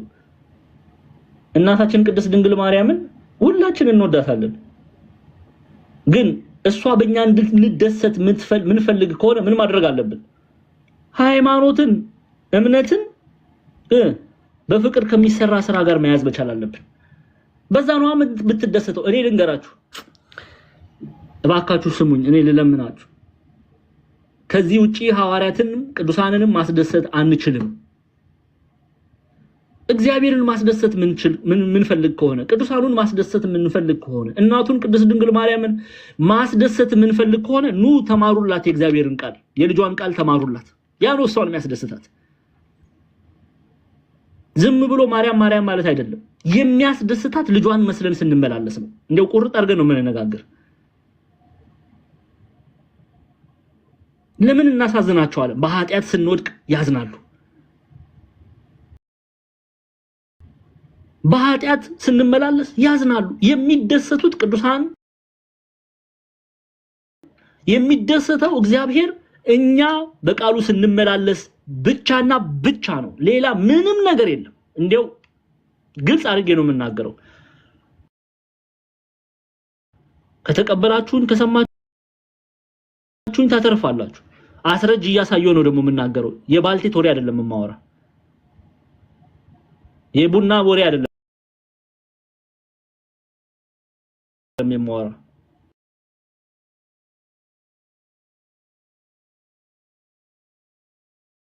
ማዘን ብቻ ነው አይደለም፣ እንደሞቱ ነው የሚቆጥሩት። እናታችን ቅድስት ድንግል ማርያም እኔና እናንተ ከቤተ ክርስቲያን ስንርቅ እንደ እሷ እንደሞተች ነው የምትቆጥረው። ሐዋርያት እነሱ እንደሞቱ ነው የሚቆጥሩት። እንዲህ እኮ ነው የሚወዱት። ይሄው ቆይ እንደው ዝም ብዬ ባልቴት ወሬ ማወራ ከመሰላችሁ መጽሐፉን እናውጣ፣ አስረጅ እያሳየን እናወራለን። ተመልከቱ። ያው አንደኛ ተሰሎንቄን ይሄው ለምትጽፉ ሰዎች ካላችሁ ማለት ነው። ይሄው እንመልከት። መጀመሪያይቱ የሐዋርያው ጳውሎስ መልእክት ወደ ተሰሎንቄ ሰዎች ምዕራፍ 3 እሺ ቁጥር 9 ቁጥር 8 ፍጻሜ ይቅርታ ያ ቁጥር 8 ላይ ቁጥር 8 ተመልከቱ። ቅዱስ ጳውሎስ የተሰሎንቄ ምዕመናን ምንድነው የሚላቸው? ስለዚህ ወንድሞች ሆይ በእምነታችሁ በኩል በችግራችንና በመከራችን ሁሉ ስለናንተ ተጽናናን ካለ በኋላ እናንተ አለ በጌታ ጸንታችሁ ብትቆሙ ማለትም በሃይማኖት ጸንታችሁ ብትቆሙ አሁን በህይወት እንኖራለን። እያያችሁ ነው? እየሰማችሁ ነው? ስለዚህ እኛ ከእግዚአብሔር ስንርቅ እነርሱ እንደሞቱ ይቆጥሩታል። ይሄን ያህል ነው ሐዋርያት የሚወዱን። ይሄን ያህል ነው ሐዋርያት የሚያፈቅሩን። እንዲህ ባለ እውነት ነው ልንመላለስ የሚገባው። ስለዚህ እግዚአብሔርን የምንወድ ከሆነ ከቃሉ ጋር ህብረት እናደርጋለን። እግዚአብሔርን የምንወድ ከሆነ ከቤተ ክርስቲያን ጋር ህብረት እናደርጋለን። ኃጢአት ብንሰራ እንኳን ስሙ፣ ኃጢአት ብንሰራ እንኳን ንስሐ እንገባለን። ቅዱስ ዮሐንስ ነግሮናል። አንደኛ ዮሐንስ መልእክት ምዕራፍ 2ን አውዱን ስናጠና ተምራችኋል። ኃጢአት ብንሰራ እንኳን ንስሐ እንገባለን፣ ስጋው ደሙን እንቀበላለን፣ ከእግዚአብሔር ጋር እንታረቃለን። ቅዱሳንን እንወዳለን ምንል ከሆነ ግን ከእግዚአብሔር ቃል ጋር ህብረት እንድናደርግ ያስፈልጋል። ኦኬ። ለዛ ነው ቅዱስ ዮሐንስ ጋይዮስን ስለምን አመሰገነ ቢሉ እጅግ ፈጽሞ ደስ አለኝ። ለምን? ወንድሞቻችን መጥተው በሃይማኖት ጸንተ በምግባር እንድትሰራ በመሰከሩልህ ጊዜ ደስ አለኝ። ኦኬ። ማን አበላችሁ ብለው ቢጠይቃቸው ቅዱስ ዮሐንስ ጋይዮስ፣ ማን አጠጣችሁ ብሎ ቅዱስ ዮሐንስ ቢጠይቃቸው ጋይዮስ እያሉ ሲነግሩት ደስ ይለዋልና። አያችሁ፣ ፍሬ ስናፈራ ያንን ሲሰሙ ሐዋርያት ይደሰታሉ። በዚህ ነው የሚደሰቱት ሐዋርያት። በቃ ፍጹም ደስታቸው ይሄ ነው።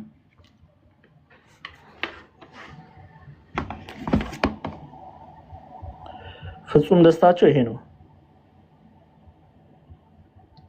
እሺ እንቀጥል።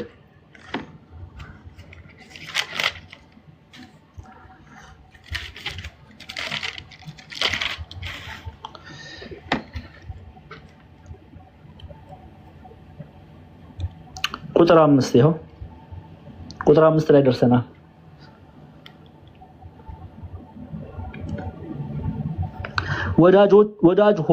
ወዳጅ ሆይ ይለዋል ጋይዮስን ነው። ምንም እንግዳ ቢሆኑ ለወንድሞች በምታደርገው ሁሉ የታመነ ሥራ ትሰራለህ። እነርሱም በማህበር ፊት ስለ ፍቅርህ መስክረዋል። ለእግዚአብሔር እንደሚገባ አድርገህ በጉዟቸው ብትረዳ መልካም ታደርጋለህ። ከአሕዛብ አንዳንዶች ሳይቀበሉ ስለ ስሙ ወጥተዋልና ይላል። ኦኬ። እስከ መልካም ታደርጋለህ እስከሚለው ድረስ እንዲህ ማለትም ከቁጥር 5 እስከ ቁጥር 7። አሁን ስሙ። ወዳጅ ሆይ ብሎ ይጠራዋል። ማንን ነው የሚጠራው? ጋይዮስን። ማን ነው? ዮሐንስ። ወዳጅ ሆይ ምንም እንግዶች ቢሆኑ ለወንድሞች በምታደርገው ሁሉ የታመነ ሥራ ትሰራለህ። ኦኬ። በደንብ አድርጋችሁ ስሙኝ። ምን እያለው ነው? ወንድሜ በእምነት በኩል ወንድሙ ስለሆነ አንድ የሚዩት አድርጉ። በክርስቶስ ፍቅር እንደምናችሁ።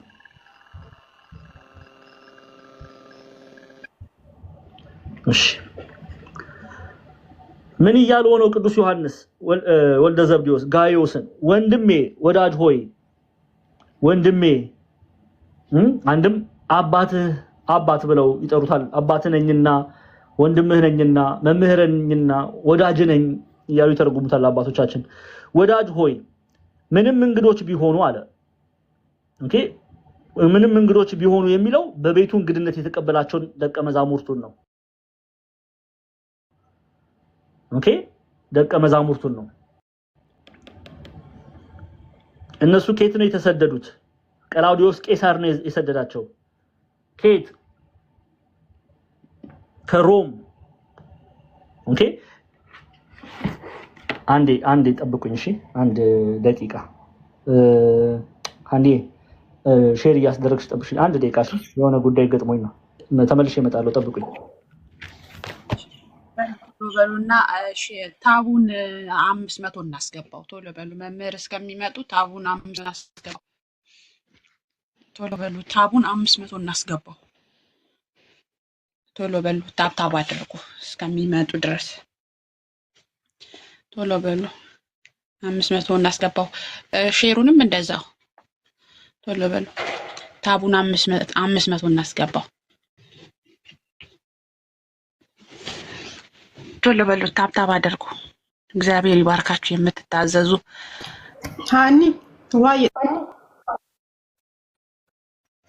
አይ እንደው ታብታብ አድርጉ።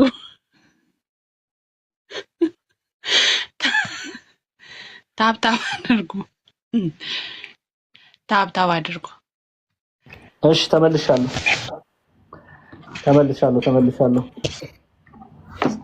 ሰይጣን ሳይበትናችሁ ቶሎ ልመለስ። እንደ እንቁላል ይዤ ነው ማስተምረው። ይሄኔ ጌም ብጫወት 1000 ሰው ቁጭ ይል ነበር።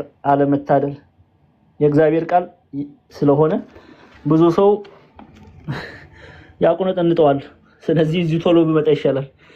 ብዙም መቆየት አልቻልኩም። ውሃ እንኳን መጠጣት አልችልም።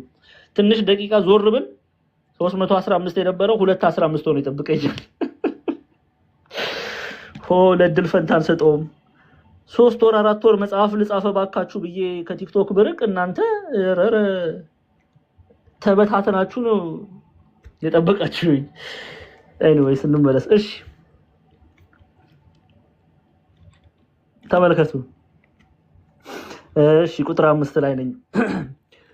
ወዳጅ ሆይ ምንም እንግዶች ቢሆኑ ለወንድሞች በመታደርገው ሁሉ የታመነ ስራ ትሰራለህ አለው። ኦኬ እንግዶች የሚለው ክርስቲያኖችን ነው። ኦኬ ደቀ መዛሙርቱን በ49 ዓመተ ምህረት ቀላውዲዮስ ቄሳር ምን ብያቸዋለሁ? አይሁዳውያን ከሮም እንዲወጡ ያስተላለፈው ትእዛዝ አለ። ከወጡ በኋላ የተሰደዱትን ግን ክርስቲያኖች ደቀ መዛሙርት ወንድሞች እንግዶች አድርጎ ይቀበላል። ጋይዮስ ይቀበላቸዋል።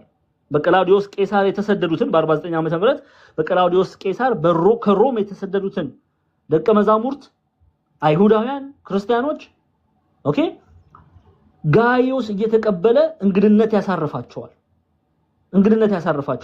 ስለዚህ አሁን እነሱ እንግዶች ናቸው። የመጡት ከሮም ነው። ኦኬ እንግዶች ናቸው። እንግድነት ተቀብሏቸዋል ጋይዮስ። ስለዚህ ቅዱስ ዮሐንስ ምን አለው? ወዳጄ ሆይ ጋይዮስ ምንም እንግዶች ቢሆኑ ለወንድሞች በመታደርገው ሁሉ የታመነ ስራ ትሰራለህ። እንግዶች ቢሆኑ እነሱን መቀበልህ፣ እነሱን ማሳረፍህ፣ እነሱን መንከባከብህ የተወደደ የታመነ ስራ ነው ይለዋል። የተወደደ የታመነ ስራ ነው። ኦኬ የታመነ ስራ ትሰራለህ። እነርሱም ኦኬ ደቀ መዛሙርቱ እነርሱም በማህበር ፊት ስለ ፍቅር መስክረዋል። አንተ ስለዘራኸው ዘር አንተ መልካም ስላደረክላቸው እነሱ ከእኔ ዘንድ መጥተው በማህበር ስላንተ መልካም መስክረዋል እያለ ነው።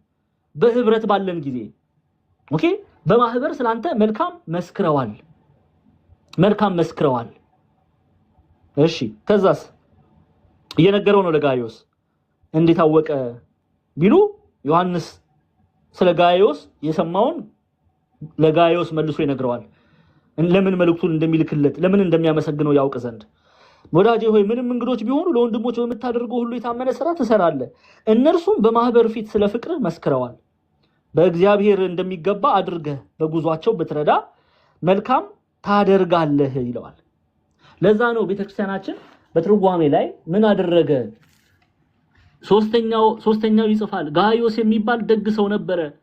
ቀላውዲዮስ ቄሳር ቀላውዲዮስ ቄሳር በቀላውዲዮስ ቄሳር ጊዜ ይሄ እንግዲህ የምሁራን ዘንድ በ49 ዓመተ ምህረት ከሮም በቀላውዲዮስ ቄሳር አማካኝነት የተሰደዱ አይሁዳውያንን ነው የሚናገር፣ ክርስቲያኖችን ነው የሚናገር። ደቀ መዛሙርት ነው የሚናገር። ቀላውዲዮስ ቄሳር አባሯቸው ነበረ፣ በስደት ይወጡ ዘንድ አዞ ነበረ። ስለዚህ ከቀላውዲዮስ ቄሳር ጊዜ የተሰደዱትን አንድ እንግድነት እየተቀበለ እያበላ እያጠጣ እያሳደረ ተመልከቱ፣ እያጠጣ እያበላ እያሳደረ ስንቅ እየሰጣሽ እየሸኘ ይሰዳቸዋል። ማን ነው ይሄንን የሚያደርገው? ጋይዮስ ስንቅ እየያዘ ይሰዳቸዋል። ከማን አደራችሁ ቢሏቸው እነሱ መጥተው በማህበር ለቤተ ክርስቲያን ይነግራሉ። ምን ብለው? ከጋይዮስ። ማን አበላችሁ? ጋይዮስ። ማን አጠጣችሁ? ጋይዮስ እያሉ እያመሰገኑ ነግረውታልና። ለማን? ለቅዱስ ዮሐንስ ነግረውታል። ስለዚህ ቅዱስ ዮሐንስ ምን አደረገ? እያመሰገነ ስለ ፍጹም ፍቅሩ እያመሰገነ እንግዶችን በመቀበል ስለሚያሳየው ፍቅሩ እያመሰገነ ለጋይዮስ ይጽፍለታል። ይህን ክፍል ተመልከቱ።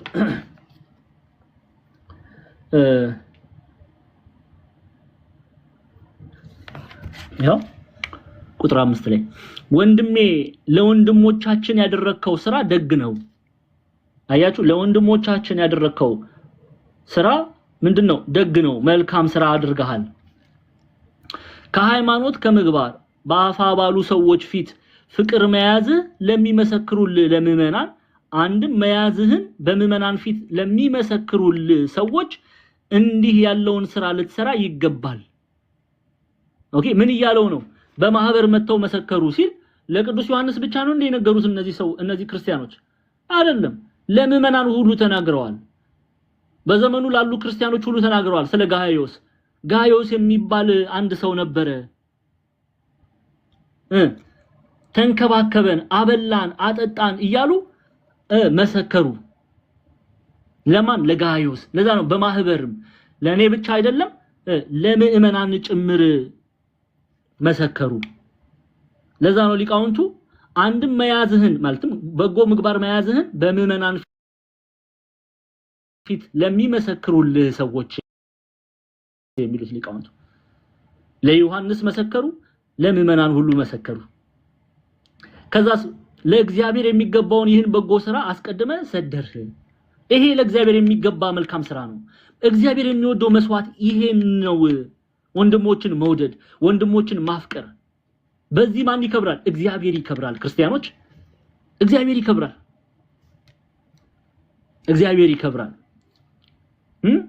ስለዚህ ያመሰግነዋል። ዮሐንስ ያመሰግነዋል፣ በማህበር ያመሰግኑታል ጋይዮስን። በማህበር ያመሰግኑታል። እስቲ አንድ ሁለት መጽሐፍ ቅዱስ ላይ አንድ ሁለት ነጥቦችን እናንሳ።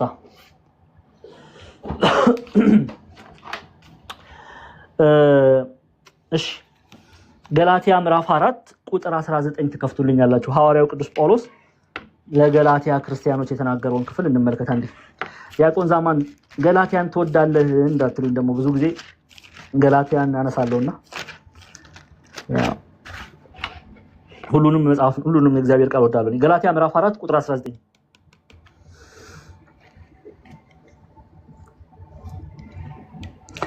አሁን በዚህ መደሰቱን ቅዱስ ዮሐንስ ለጋይዮስ ነግሮታል። ሐዋርያው ቅዱስ ጳውሎስ ደግሞ እኔና እናንተ ክርስቶስ ኢየሱስን እንድንመስል እንደ ጋይዮስ መልካም ግብርን እንድንላበስ ምን ያህል እንደሚሹ እንመለከታለን። ከዚህ ገላትያ ክፍል ላይ ይሄን ክፍል ሳናነብ በደንብ አድርጋችሁ ስሙኝ በእናታችሁ። እንደው ልለምናችሁ እየለመንኩ ላስተምር። ቅዱስ ጳውሎስ የገላትያን ሰዎች ኢየሱስ ክርስቶስ በእነርሱ ውስጥ እንዲሳል በልባቸው እንዲሳል በምን ምጥ እንደሚለምናቸው ስሙ። ይሄ እንግዲህ በምን አድርጌ ላስረዳችሁ? በቃ አሁን አይምሮዬ ላይ የመጣው የሐዋርያት መሻት እኛ በሃይማኖት ጸንተን እንድንኖር ምን ያህል መሻት አላቸው የሚለውን እንዲያው በጥቂቱም ቢሆን ያሳይልኛል ስላልኩ ነው ይሄን ክፍል ያመጣሁት። ስሙ ገላትያ ምዕራፍ 14 ቁጥር 19 እንዲህ ይላል፣ ልጆቼ ሆይ ይላል ሐዋርያው ቅዱስ ጳውሎስ። እንዴት እንደምወደው ልጆቼ ሆይ ክርስቶስ በእናንተ እስኪሳል ድረስ ዳግመኛ ስለናንተ ምጥ ይዞኛል ይላል። ምን ይዞኛል? ምን ይዞኛል አለ? ምጥ ይዞኛል።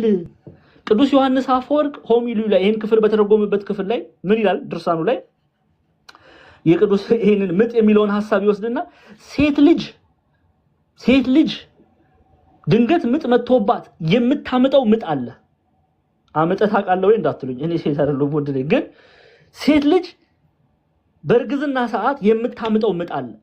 ያንን ምጥ ሐዋርያው ቅዱስ ጳውሎስ የገላትያ ሰዎች ክርስቶስ በእነሱ ልብ ውስጥ እንዲሳል ካለው ምጥ ጋር ያወዳድራል። ከዛ የባሰ ነው። እንዲህ ባለ ጭንቅ ይጨነቃል ሐዋርያው ጳውሎስ። እንግዲህ እህቶች የወለዳችሁ እናንተ ታውቃላችሁ። በምታመጡበት ይቅርታ ቆይ በምታመጡበት በቃ ምጥ በያዛችሁ ሰዓት ልበለው በቀላሉ ምጥ በያዛችሁ ሰዓት የሐዋርያው ቅዱስ ጳውሎስን ቃል አስቡ። ያማጣችሁ አስቡ። እንዲህ ነው እሱ ምጥ የሚይዘው እኛ ክርስቶስን እንድንመስል። እንዲህ ባለ ምጥ ነው እሱ የሚይዘው።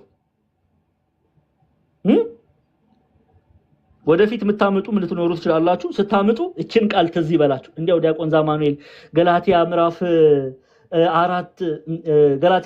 4 ቁጥር 19 ላይ ቅዱስ ጳውሎስ የተናገረውን ቃል ሲነግረኝ ትዝ አለኝ እንድትሉ። እንዲህ ነው እሱ የሚያመጣው እናንተ ክርስቶስን እንድትመስሉ እኔና እናንተ። እንዲህ ነው እሱ የሚያመጣው እኔና እናንተ በሃይማኖት ጸንተን እንኖር ዘንድ። እንዲህ ነው እሱ የሚያመጣው እኔና እናንተ ክርስቶስን እንመስል ዘንድ። እኔና እናንተ ግን ምንድነው የምናደርገው? እርሱ እንዲያመጣል እኛ ለእግዚአብሔር ቃል ቦታ የለንም። ሸሼ ገዳሜ ነው። እሁድ ብቻ ነው ቅዳሴው ብቻ ነጠላ ለብሰን ከሰኞ እስከ ቅዳሜ ጲላጦስ፣ እሁድ ጴጥሮስ በቃ ወይም ጳውሎስ ችግር የለም። ሌላው ጊዜስ ምጥ ጳውሎስ ምጥ ብሎ ጻፈ፣ ምን ብሎ ጻፈ? አይጨንቀንም። የሚሰድቡንን ስንሰድብ እድሜ ለቲክቶክ የፍየሎች መንደር አድርጓል። ያው ፍየሎች በስተዋል። ኃጢአታቸው አደባባይ ላይ ተገልጦ እያየን ነው። እፍረታቸው የሰውን ፎቶ ዘቅዝቀው እርገጠው በለው ያጂ ግቢ ነው ኃጢአት አድርጊ ስደቢ በቃ። ጀግናው ሐዋርያ ግን ይላል እኔ ምጥ ይዞኛል። አያችሁ አይደል? እውነት የሚያስቅ እኮ ግን እኮ አይደለም። ልናዝን እኮ ነው የሚገባው። ለሐዋርያው ጳውሎስ እንኳን ትንሽ እንኳን እንደው ክብር እኔን ስተውኝ፣ ግን ለሐዋርያው ቅዱስ ጳውሎስ እንኳን ትንሽ እንኳን ክብር ትንሽ እንኳን እንዲህ ባለ ምጥ ክርስቶስን እንመስል ዘንድ በእግዚአብሔር ቃል በወንጌል የወለደን ሐዋርያ ነው። ልንጠነቀቅ አይገባም? እንደው የማይሆን ቤት እንኳን ስንገባ እንዴ ሐዋርያው ቅዱስ ጳውሎስን እኮ እያሳዘንኩት ነው፣ ቅዱስ ዮሐንስን እኮ እያሳዘንኩት ነው የሚል ህሊና እንኳን የለንም አንዳንዶቻችን። እግዚአብሔር አምላክ መልካም ልቦና ይስጠን። እውነት መልካም ልቦና ይስጠን።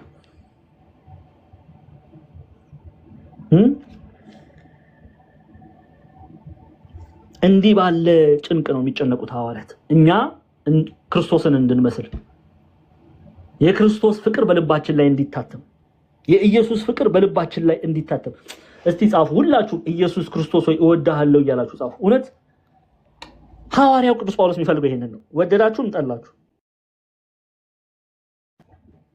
ጻፉ። ኢየሱስ ክርስቶስ እንወድሃለን እናፈቅርሃለን። ህይወታችን ነው ኢየሱስ ክርስቶስ። ካለሱ መኖር አንችልም። በቃ ሐዋርያት ያለሱ መኖር አይችሉም።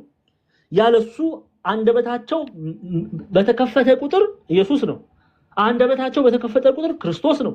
አንደበታቸው በተከፈተ ቁጥር እግዚአብሔርን ነው የሚያመሰግኑት። እንወደዋለን፣ እናፈቅርሃለን። በቃ እስቲ ሞት እንኳን ከተገባ እንሙትለት። እንሙት። እኛ እኮ ሕያዋን ነን አይደል? እንደ ክርስቲያኖች ችግር የለም። በበጉ ፊት አዲሱን ዜማ አዲሱን ቅኔ እንቀኛለን። ደም እስከ ማፍሰስ እንውደደው። የራሳችንን ደም ሰዎች ቢያፈሱ እሱን አንክድም ማለት ነው። ደማችን እስኪፈስ ድረስ እንወደደው፣ እስከ ፍጻሜ ድረስ፣ እስከ ሞት ድረስ እወድሃለሁ እንወደዋለን። አዎ ኢየሱስ ክርስቶስ ሆይ እንወድሃለን። ጡመ ስም ትለዋለች ቅድስት ቤተክርስቲያን። የሚጣፍጥ ስም እኮ ነው ኢየሱስ ክርስቶስ። ኢየሱስ ማለት እግዚአብሔር መድኃኒት ነው፣ አዳኝ ነው። ክርስቶስ ማለት መሲህ ነው፣ ሿሚ የማያስፈልገው የተሾመ፣ የሚቀባ የማያስፈልገው የተቀባ፣ ራሱ ሿሚና ራሱ ቀቢ የሆነ ጌታ አምላክ መድኃኒት ትለዋለች ቤተክርስቲያን። እንዲህ አይነት አባት እኮ ነው ያለን ጎበዝ፣ እንዲህ አይነት አባት ነው። እውነት ከስሞች ሁሉ የሚበልጥ ስም ኢየሱስ ክርስቶስ። ይሄን ስም በልባችን ላይ እንድናትመው ሐዋርያው ቅዱስ ጳውሎስ ያምጣል። ዛሬም ያምጣል፣ ትላንትናም አምጧል፣ ወደፊትም ያምጣል። በወንጌሉ በመልእክቱ 14ቱንም መልእክታት ምናጠናው ምንማረው ምን እንድንሆን ነው? የክርስቶስ ኢየሱስ ስም በልባችን ላይ እንዲታተም ነው። ቅዱስ ዮሐንስ የሚያምጣው ይሄ ነው። አዎ ያያችሁ ነው የሐዋርያው ትምህርት።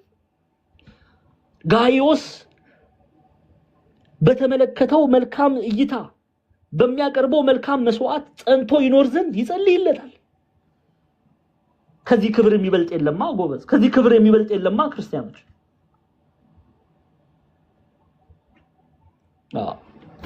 ስለዚህ ምን ይለዋል? እንመለስ ሶስተኛ ዮሐንስ መልእክት ላይ። ስለዚህ ቁጥር 5 ወዳጅ ሆይ ምንም እንግዶች ቢሆኑ ለወንድሞች በመታደርገው ሁሉ የታመነ ሥራ ትሰራለህ።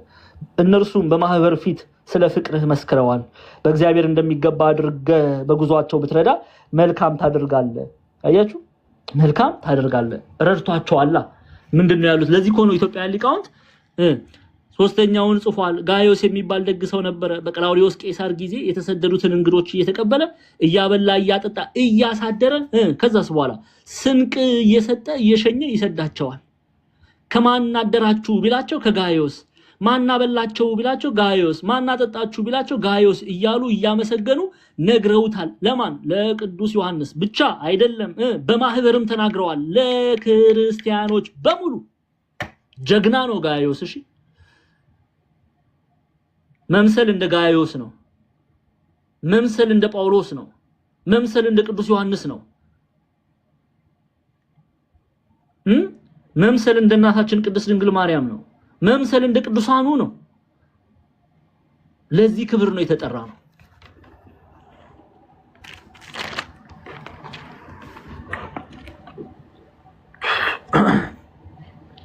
እሺ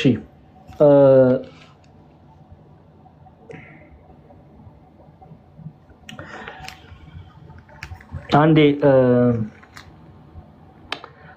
ገላትያ ምዕራፍ 6ን እንመልከት። አንዴ ገላትያ ምዕራፍ 6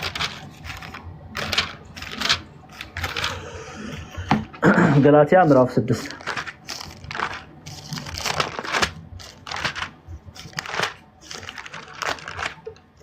ገላትያ ምዕራፍ 6 ቁጥር 10 ክፈቱልኝ።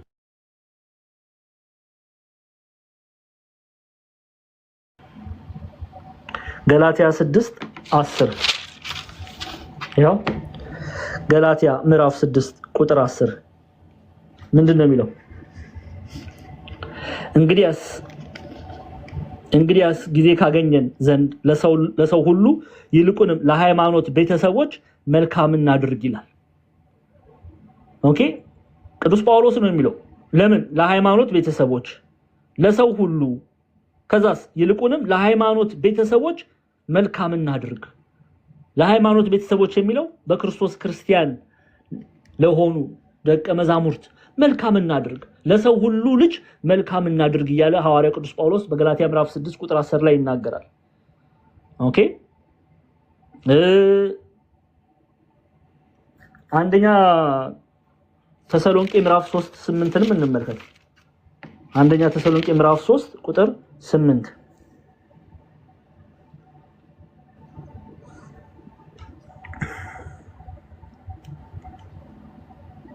ያው በችግራችን በመከራችን ሁሉ ስለናንተ ተጽናናን በእናንተ በጌታ ጸንታችሁ ብትቆሙ አሁን በህይወት እንኖራለን የእግዚአብሔርን ህግ የእግዚአብሔርን ሥርዓት የእግዚአብሔርን ትእዛዝ እየጠበቃችሁ ብትኖሩ በዚህ እንደሰታለን ይላል ሐዋርያው ቅዱስ ጳውሎስ ገላትያ 6 ላይ ቁጥር 10 ላይ ደግሞ ለሰው ሁሉ ቢቻላችሁ ደግሞ ለሃይማኖት ቤተሰቦች ለክርስቲያኖች ደቀ መዛሙርት ለሆኑ መልካም አድርጉ እርዱ ደግፉ ያለ ቅዱስ ጳውሎስ ይናገራል ታዲያ ይሄንን ቃል የጠበቀ ማን ነው ይሄንን ቃል የጠበቀ ማን ነው ጋዮስ ይሄንን ቃል ጠብቋል እንደ አብርሃም እንግዳ ተቀባይ ሆኗል ጋዮስ ስለዚህ ቅዱስ ዮሐንስ ያመሰግነዋል ማን ያመሰግነዋል ቅዱስ ዮሐንስ ያመሰግነዋል ኦኬ ስለዚህ አንድ የዕብራውያን መጽሐፍ እንመልከትና እንግዶችን ስለመቀበል ቅዱስ ጳውሎስ የሚነግረን አንድ ቃል አለ እሱን አይተን ከዛ እንጨርሳለን ዕብራውያን ምዕራፍ 12 ክፈቱልኝ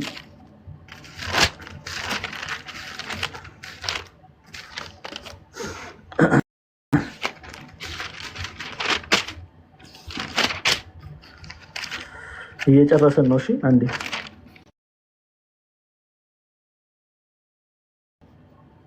ዕብራውያን ምዕራፍ 13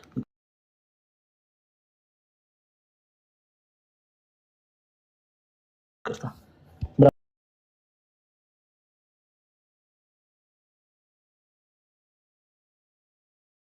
ማች መዋደድ ይኑር እንግዶችን መቀበል አትርሱ በዚህ አንዳንዶች ሳያውቁ መላእክትን እንግድነት ተቀብለዋልና ይላል እንግዶችን ተቀብለን በቤታችን ማሳረፍ የደገማቸውን የታመሙትን መንከባከብ ይሄ በእግዚአብሔር የተወደደ ሃይማኖት ግብር ነው መልካም ግብር ነው ስለዚህ ተቀበሉት አንዳንዶች ሳያውቁ እንግድነት ተቀብለዋል አንዳንዶች ሳያውቁ እንግድነት ተቀብለዋል የሚለው ማንን ነው ይሄንን ክፍል ለመረዳት ዘፍጥረት መጽሐፍን ማጥናት ያስፈልጋል እንመለስ ዘፍጥረት 19 ስለማን ነው የሚናገረው አብርሃም ይቅርታ ስለማን ነው የሚናገረው ሐዋርያው ጳውሎስ ስለ ዘፍጥረት 19 ነው የሚናገረው ስለ ሎጥ ማለት ነው ስሙ ቁጥር 1 ላይ ሁለቱም በመላእክት በመሸ ጊዜ ወደ ሶዶም ገቡ ሎጥም በሰዶም በር ተቀምጦ ነበር ሎጥም ባያቸው ጊዜ ሊቀበላቸው ተነሳ ፊቱንም ደፍቶ ወደ ምድር ሰገደ አላቸው ጌቶች ሆይ ወደ ባሪያችሁ ቤት አቅኑ ከዚያም እደሩ እግራቸውንም ታጠቡ ነገ ማልዳችሁ መንገዳችሁን ትሄዳላችሁ አላቸው ኦኬ ሎጥ እንግዳ ተቀባይ ነው እንደ አብርሃም እንግዳ ተቀባይ ነው እንደዘመዱ በእግዚአብሔር የተወደደውን ነገር ስለሚመለከት እንግድነት መላእክትን ተቀብሏል ኦኬ መላእክት እንግድነት በቤቱ ተገኝተዋል ለዚህ ነው ሐዋርያው ቅዱስ ጳውሎስ በዕብራውያን መጽሐፍ ላይ በነገራችን ላይ የዕብራውያን መጽሐፍ አይሁዳውያን ናቸው ኦኬ ዕብራውያን አይሁዳውያን ነው ለነሱ ነው የጻፈው ተብሎ ይታመናል ኦኬ ዳይሬክት የሆነ ኮሜንታሪ ምዕራፍ 13 ላይ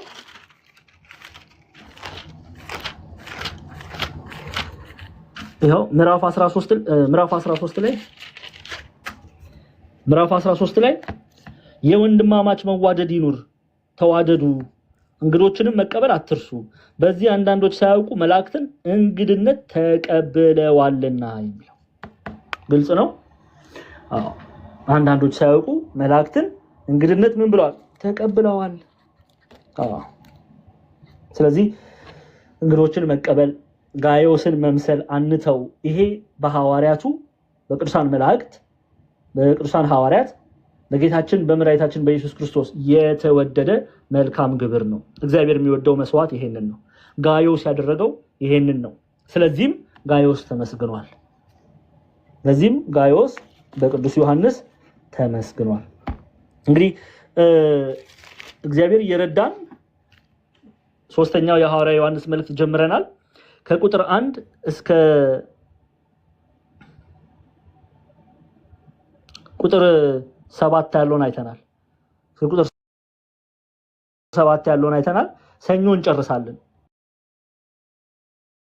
15 ቁጥር ነው ያለው ሰኞ እንጨርሳለን ሰኞ ስንጀምር ያለፈንንም ከልሰን ነው የምንጀምረው። ምክንያቱም አዳዲስ ሰዎች ሊመጡ ስለሚችሉ ያለፈ የተማርነውንም ከልሰን ቢሆንም እንቀጥላለን። የተማርነውን ከልሰን ቢሆንም እንቀጥላለንና በዚህ ሂደት ነው የምንቀጥለው። ከመጨረሴ በፊት እስቲ 2-3 ተማሪ እንደው ልምረጥ ዝም ብዬ ሱሲና ወገን። እስቲ ከሱሲ ልጀምር። እንዴት ነው ትምህርቱ? ጥሩ ነው ወይ? ምን ይጨመር ምን ይቀነስ እንደማትኝ ተስፋ አደርጋለሁ። ምን ይጨመር? ምን ተማርሽ? መምህር ክርስቶፎሮስ ከቻሉ ይግቡ፣ ዲያቆን ስለሺ ይግቡ። ባይተዋራ ይሁኑ እንጂ ምን ተማርሽ? ከዚህ በፊት ያላወቅሽው አሁን የተማርሽው ምንድነው? እስቲ ንገሪኝ ሱሲ። በጣም ደስ ይላል። እኔ እንደዚህ ተምሬ አላውቅም። ለመጀመሪያ ጊዜ ነው እንደዚህ ስማር እና በጣም ደስ ብሎኛል።